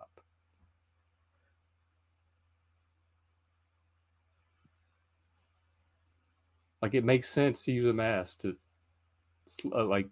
slow the spread of virus particles. It totally doesn't. If it's airborne, that makes actually no sense. Like, how would a mask prevent that? But prevent droplets from going into the air? It's not droplets. Droplets don't get you sick. That's not how germs spread, through droplets. But yeah, I mean, I don't want to get into the hairs of it, but yeah, I think there's definitely been lots of psyops. You look at Operation Mockingbird. You And look this at weekend might be one of them, is what you're saying. it could be. Okay. I'm just pointing to possibilities. Probabilities, as you said. And I think the probability is very high. Very high. It's like like some Dr. Evil. Like, I couldn't even write it worse, if I tried. It's just really bad writing, and it's a really poor psyop at this point.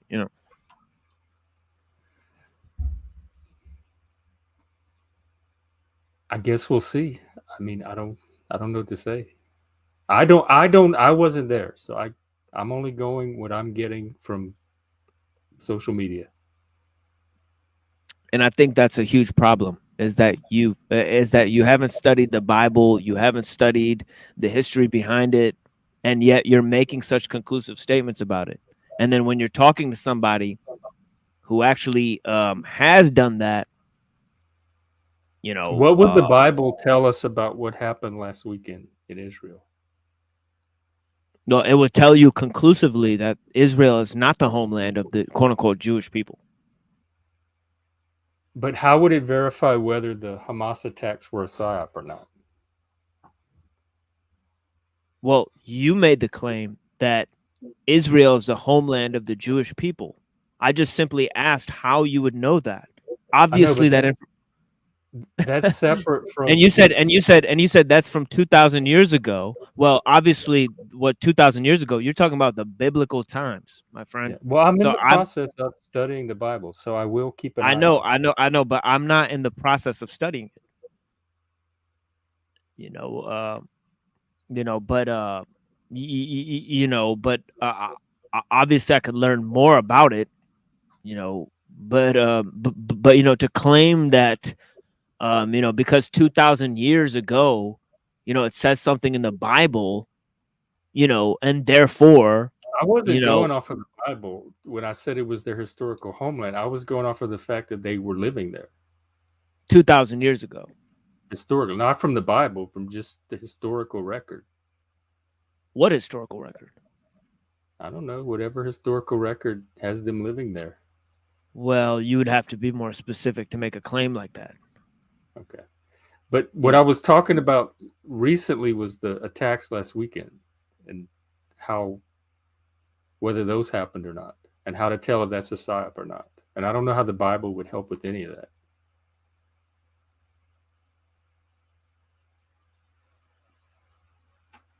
Well, it's just a claim that it's their homeland.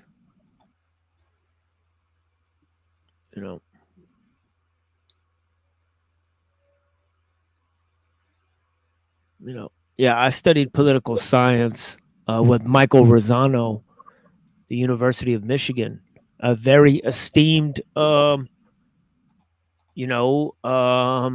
I also studied under Ronald Stockton, who's an expert on Middle East conflicts. So I have a lot of knowledge on that issue. I've looked at the whole history behind the conflict. Like for example, I've read The Jewish State, the work by Theodore Herzl, and I also linked to it in our Discord. So I would say that I'm going to read that. Are you going to be covering some of these topics on your stream this weekend? Maybe if I get around to it. I mean, the panel is gonna be there. I know. I also have a little bit of online attacks I want to deal with. It's still going on. Yeah. Oh yeah. Yeah. They keep rolling on. No, they keep rolling on. Well, the thing is that I also antagonize people. I thought they had families and kids and everything to take care of. Why is this what they're wasting their time on? Well, there's a funny story about that. There's a funny story about that. They're not exactly as family oriented, as Bible oriented, as anything oriented as they really like have people to believe. No, it doesn't seem to me at all. Yeah, but this is what but this is the tweet, and this fool in the chat, Mr. I like Mr. pie. I like pie. Yeah, okay, brother. You can hop up here and tell me how I'm wrong, or you can go ahead and keep on typing your life away. I don't even have time to read what you're saying, trying to insult my intelligence. You have no idea what you're talking about. You've demonstrated almost no knowledge of the subjects that we're covering. You sit there in the chat. You're basically a coward. You have no knowledge about what you're talking about. Until you prove anything I'm saying wrong. I mean, I really don't have time to sit here and read message after message, typing your life away. People are allowed to participate in the comments. That's fine, but he'd probably say the same. But I'm allowed to participate too, and I'm telling him he's added almost nothing of value. From my view, he's added almost nothing of value. So that is just my opinion. But I said this before, and you'll have to wonder why somebody who is not a you know, involved in the conflict from any religious side, would take sides in a conflict such as this. That's clearly a religious war, and I would contend with anybody who tries to tell me that it's not a religious war. It's obviously a religious war. It seems more Okay. like an ethnic war to me. Well, between look at what Jews and Muslims. Solzhenitsyn said. Solzhenitsyn said that Israel, in his speech, in his Harvard address, he said Israel cannot be considered a Western country because it is obviously an extension of a theological belief system. I don't believe that. I consider it a Well, Western country. Well, I don't know how you can make that submission. Just from the Israeli people that I've talked to myself. It seems more because secular. because they're more ethnically Jewish than religiously Jewish. That's because they're invaders from Europe. Well, you know what I mean? Yeah. Of course, they're gonna be Western. Because they came from they're from the West. They're not from Israel. Yeah, I'm glad you admit that finally. Yeah, I've said it over and over, even on this. No, stream, you said Israel's their homeland, and I asked you how you know that, and you said 2,000 years ago was their homeland in Rome. I mean, yeah, and how do you know that? It's from the Bible that you was that. The state of Israel is a Western democracy. It's a Western country. I've never denied that. Okay. Yeah. It's located where it is because it's a Western democracy that's ran by Europeans. That's a homeland. Europe is also Western. That's a homeland. Hold on. That's a homeland for a Jewish people, and Judaism is a religion. Judaism is a religion, yeah. Jewish. Okay. So national identity. A national identity that's centered around a religious belief. But doesn't have to be centered around the religious belief. But historically it has been. Yeah, I suppose so. But currently it's a national identity. Based on a religious belief. Yeah. The current form it exists. It's a religion that became a people. Currently, and that's why Solzhenitsyn said, and that's why Solzhenitsyn said it cannot be considered "quote unquote" Western. Because it's religion. Like exactly. Christianity is Western. Okay. Okay. I'm just pointing out that Solzhenitsyn something being a religion. I think that Solzhenitsyn is intelligent. That's all I think. I'm not saying I 100% agree with them, but I think Solzhenitsyn is an intelligent scholar. I think when he's set out to speak in front of Harvard, University, and that Jordan Peterson and all those types of people quote Solzhenitsyn, I assume that he's pretty intelligent, and I take his opinion seriously. That's what Solzhenitsyn said. Okay. See how I propagandize you. I'm intelligent enough to have my own opinions too, so I consider it a Western country. Of course, and I'm intelligent enough to think that Solzhenitsyn's view is intelligent. I've seen intelligent people think all range of things. So, well, I don't. Well, I mean, I heard it come from, if I'm not mistaken, you said what I was looking for in this conversation. In terms of how the idea comes from a theological concept. It may come. You may put it on to King David or Solomon or Moses or what have you. Wherever you want to put it. Or maybe Jacob. But the concept is essentially biblical. Sorry to interrupt. Hey, Nero, Oh no, what go are your thoughts? finish your I thought. have Bro. like 15 minutes left I can stream for, so I want to hear your take. Yeah, I think I'll go ahead and hop off. But yeah, Stay, because I'm just here for a because I don't want to disturb too much because I've said so much. Like I'm already probably gonna get Gen X Jeff's channel like banned at this point. Why? What would ban it? You should not post this video. Why? I said too much. Well, we'll see. You'll be. Well, I well, said too much this time.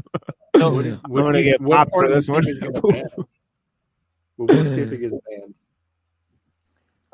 and I apologize for interrupting because I'm actually like 25 or 30 minutes behind the where you guys are at.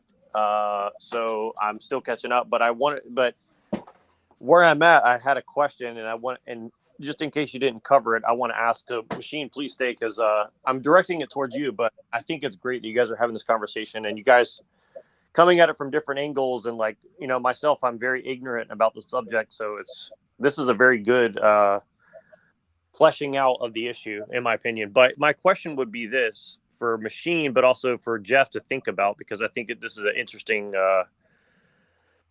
question to ask, which is, if you had to guess, why are all these diverse people cooperating with this messianic Israeli idea? And, even people like, Mean Mr. Mustache seem to be playing into the same thing. Although people say, well, he hated Jews, I think that he was still playing a larger role in a larger scheme of things. And I know that's something that people can't really wrap their mind around, but a lot of these people that seem to be quote unquote anti whatever, like the alt-right as another good example, seem to also be playing in the role of facilitating this agenda to some degree. And maybe there's a larger agenda than the Israeli thing, or the messianic biblical thing. But this certainly seems to be that all these different people who seem to be enemies seem to be playing a role, facilitating a similar end. And so I'm just kind of curious about how or why that's the case.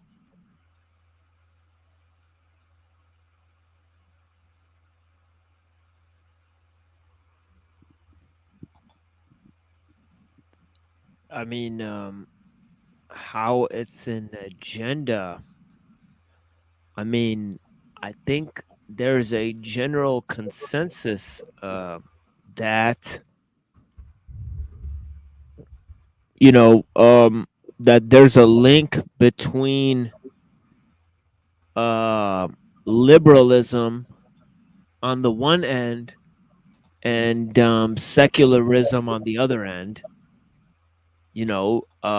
And there's a link between Islam, Christianity, and Judaism against liberalism and secularism on the one end, but then on the other end, there's a link between Judaism and Christianity against Islam, because Christianity and Judaism are considered closer to liberalism or secularism than Islam is.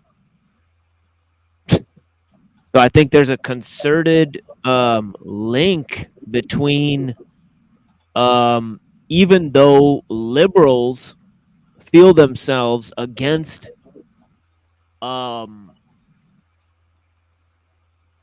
colonialism or whatever, or the right wants to paint that the lefts want to support Islam, they are also against Islam in another sense, because they're for secularism. They would never want to live in an Islamic society. So when they search in their heart of hearts, everybody, the liberals and the Christians and the Jews, can say in their heart of hearts that they're all against Islam, even though they claim that they want to live in a world where everyone can get along with each other. Well, that brings me to another question, and I only have about 5 minutes, so maybe it's the beginning of a future conversation. But what do you think about the current it seems like the far left now is starting to ally with radical Islamism. Yeah, and I'm saying that is part of a false narrative, because So ultimately don't take that too seriously. yeah, because how could Okay. they align with That's what I'm thinking. Yeah, I'm confused yeah, about how it could too. But it does seem like this they new can't alliance is forming practically against speaking, liberalism. that's part of the kind of psyop thing I'm saying that's coming out of Israeli controlled news in the West And that here you in the guys don't U.S., see. Yeah. like the Queers for Palestine and all that, the DSA and BLM showing solidarity with Hamas. Yeah, I would say that's false, you know. Well, and this is kind of, I would say just in the past few days or months or years, varying degrees, I've started to get this, kind of understanding that, what people think of as liberal is actually quite fascist, imperialist under the guise of niceness and peace and love. And I mean, that to me, it actually makes sense that that's the case. But I also think it's very interesting. This whole conversation has that undertone and overtone of that kind of thing that we're witnessing, where it's like you have these peace-loving hippies from the '70s who are actually, these crazy people who are just supposedly protecting the American empire at all cost, which, as an American, you kind of respect it in a way. But the other time you kind of, but at the end of the day, like you said, it seems to be coalescing into a much larger agenda that, like you said, it seems that the Pax Americana is going to morph into something else. And a lot of people keep saying, oh, it's going to be Russia or China that's going to subsume everything. But the kind of thing that I think people can't imagine how Israel could be what you are talking about it being, basically the world government head, the way that the United States is supposedly right now. And is that kind of also your thing with technology? Is you think that it's going to come through a information / technological, not real singularity, but a form of singularity where basically you just can't compete with the amount of technology that the infrastructure is based on, or something like that? Well, if you look at how empire like Great Britain controlled so much territories around the world, yet there was such a small territory or landmass. Well, the answer is because they had the premier naval technologies at the time. They had the biggest ships and they had the biggest fleets, and they can engage in trade and they can engage in naval conquest. They had pirates like Sir Francis Drake and all of these types of things, that swam the seven seas and all of that. So it's kind of like, that's exactly how a small country, you could think of a small country like Israel having a lot of power in the future, because it could just be a technological hub, controlling massive fleets, headquarters in other countries of drones and what have you. A lot of headquarters of tech companies like Google and those types of companies, they're out in like places like Tel Aviv and stuff like that. And Israel is one of the top places right now in the world for cybersecurity and all that stuff. They're in the cutting edge of producing technology and doing research in that area. So a lot of the scientists in the U.S. have been Israelis too. You know, a lot of the top scientists in the U.S. have been Jewish. In fact, around the world, you look at Marvin Minsky, who's doing research on the AI, or Ray Kurzweil, or Ben Goetzel. You know, they're all Ashkenazi Jews. And also, you could look at people like um, uh, Albert Einstein and those types of people. You know, there's all these scientists from that time, from you know David Bohm and all of these people. You know, it seems like they're all a lot of the Nobel Prize winners. Also, it seems like they're cutting edge in a lot of fields and stuff. Has been noted that they're cutting edge in science, culture, media, you know. So, I mean, as a minority group, they're extremely powerful within the West.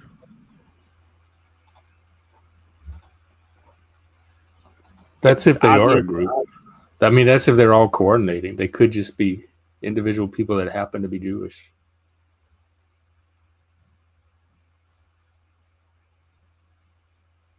Well, that was what the joke was in the early 1900s. They said that a Zionist is a wealthy Jew who will pay money for a poor Jew to go to Israel.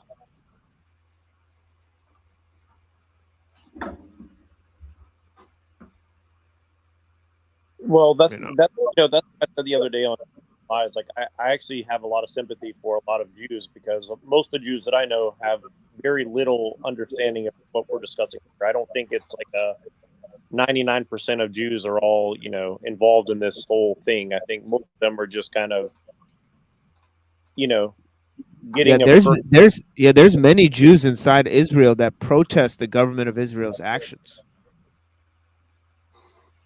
Yeah, I imagine there are.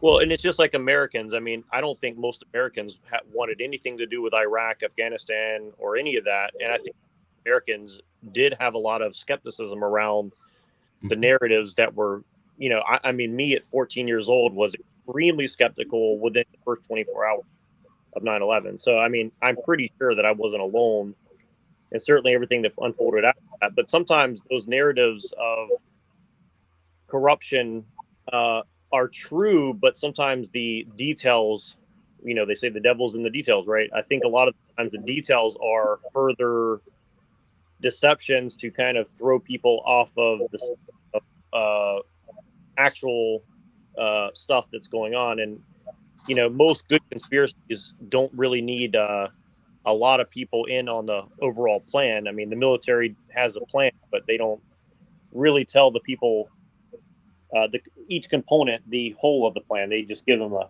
component of the plan and they enact it, and then it happens, and then whatever. And I mean, I think that's kind of how all this works. And one of the questions I would ask, and I know that you got us in this, Jeff, but for me, it's one big question I have is, do if you had to guess, would you guys think that the European and other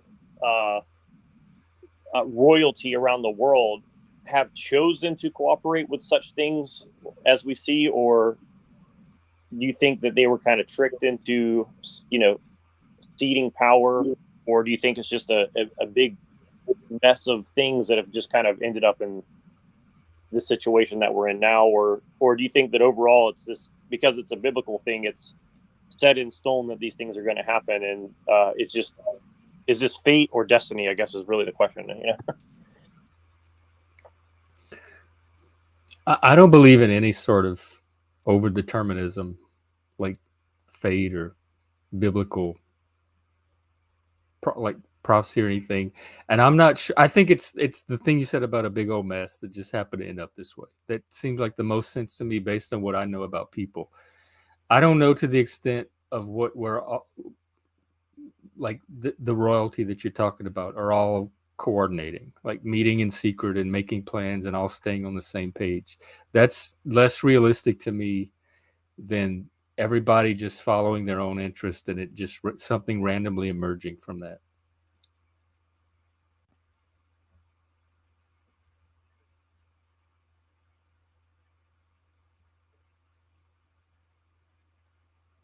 But there's no way to know. How would any of us know for sure?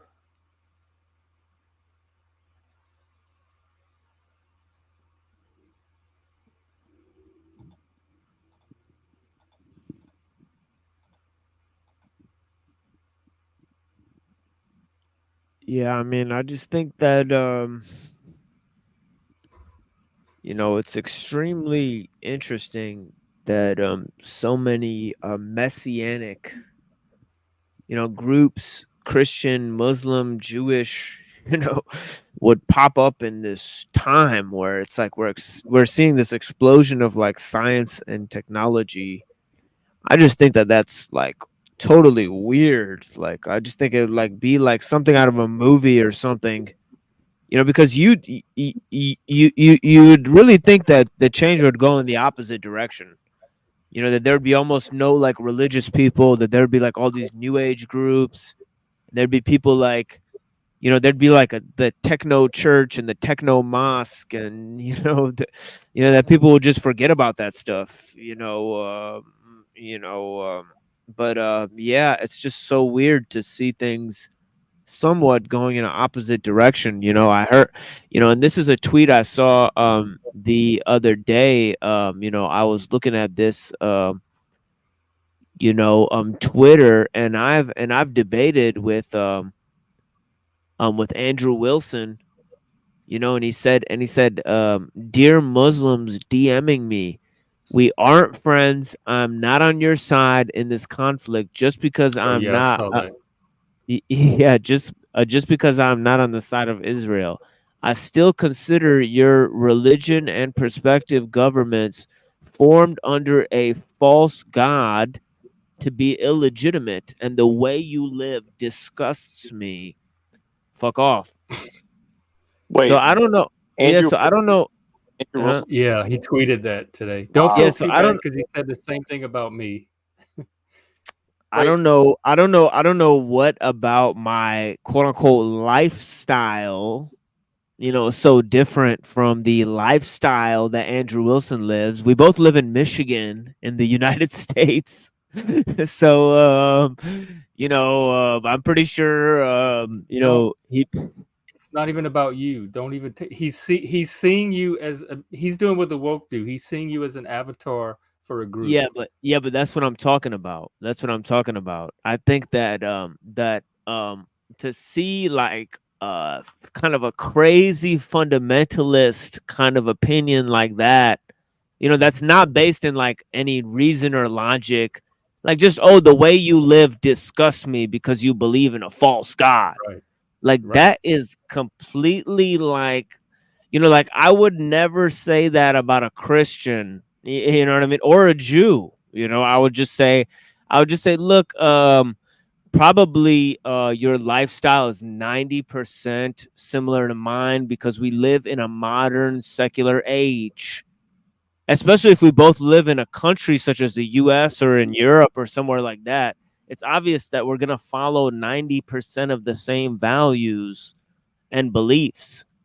So for people to get so caught up, within the modern currents, and that they're like, I'm gonna stop talking to Jews, or I'm gonna stop talking to Muslims, or something stupid like that, is just completely fucking laughable. Yeah, It I agree.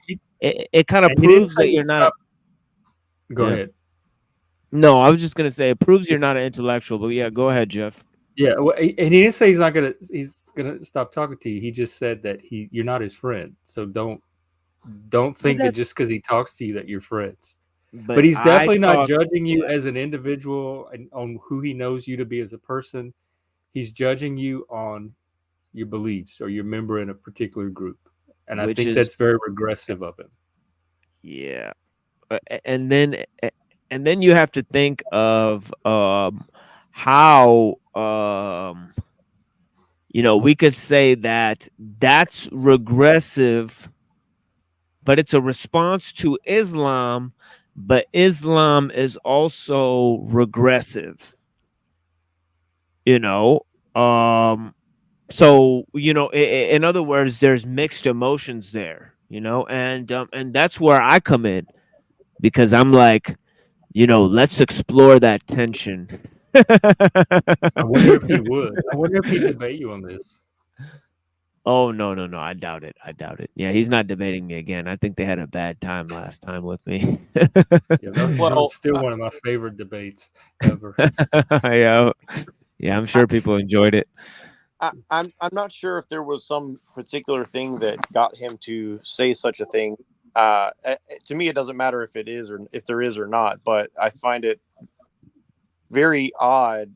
I mean, like I respected Andrew for his propagandist attitudes toward things, because like I do think that propaganda is a tool that is not really good, but I think it's an interesting tool to use. And I think that, people have, I'm just curious about the reasons that people use it. But taking that statement as it is, it makes me curious, like, what is the point of such rhetoric in a propaganda campaign? Like, what, and I know he actually rejects that he is a propagandist. And I would love to debate on that topic, because, I don't see, like you said, I don't see an intellectual cause for such a statement, right? Like, what, if you really had such feelings, why present them to the world unless there's some,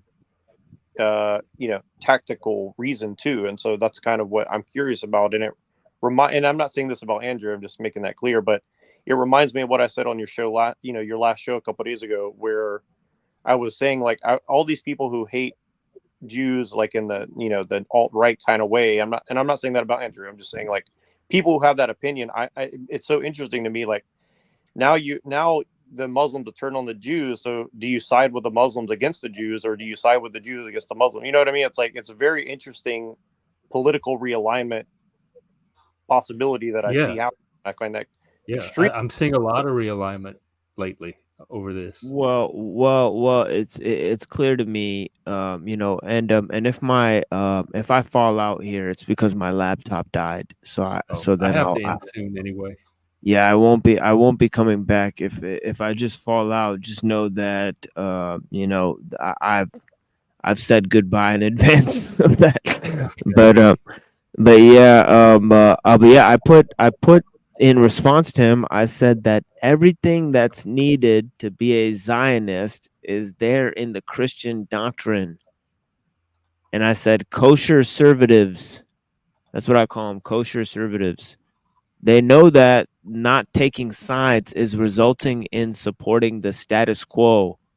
I said, is that what they are, quote unquote, conserving? I think everybody knows that somebody who can build a wall around Palestine, set up checkpoints inside Palestine, and all of that stuff, and relegate those people to a apartheid state. If you go read like Jimmy Carter, Peace Not Apartheid. This is a former president of the United States that called the conditions that the Palestinians were living in an apartheid state. Okay, where you have to go through checkpoints where they search all of your belongings and stuff. Soldiers at gunpoint and stuff. They search your belongings. To use roads. And stuff like that. This is actually real stuff. If you look up the Louis Theroux documentary, where he goes around Israel, I highly recommend that documentary. The Louis Theroux documentary on Zionism. You guys go look that up and go see the conditions that these people were living in before you judge these things. And see that if you're not going to take sides, you're going to support the side that's more powerful in the world. And that's supported by the Western powers historically, and that side is Israel. You're going to Well, support that's what them the against. woke would say too. Well, Through your inaction, you're supporting the oppressor. well, of course, because that's the opinion of Martin Luther King Jr. Well, I want he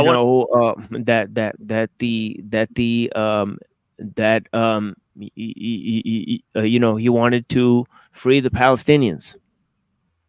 I want to mention one thing quick, because this is pertinent on my mind. The what it reminds me of is, like, I've been annoyed at Andrew, and again, this is I'm sorry for the Oh, you can trash and we trash Andrew in here all the time. no Have no at him. I like Andrew to some degree. I just find it, I'm just trying to give an example because it's not exactly related to what I'm going to relate it to, but how I've been annoyed at Andrew's choice of debates because I find it's like he picks an easy target that he knows doesn't really have a good grounding. And again, like, I get the point. I just think that it's more interesting to spar with someone on your level, in my opinion. But what reminds me of like the BLM siding with the Hamas thing as well, like, I find it a convenient foil for what we're talking about because, I don't think they're ever going to gain any political power of any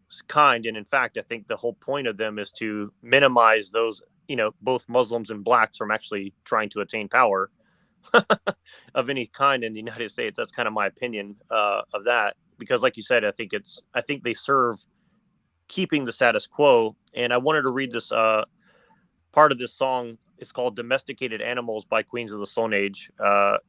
And I'm just going to read some of the lyrics. Today is the day bewilderness comes to reclaim everything. Burning bridge lights up the sky. Zip your lips until you've picked a side.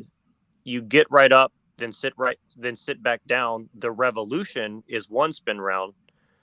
You get up, then sit right down. A revolution is one spin round. All for one, all for naught. Perish, baby, perish the thought. Beat the kids to the punch. You've got a heart. I'll have it for lunch.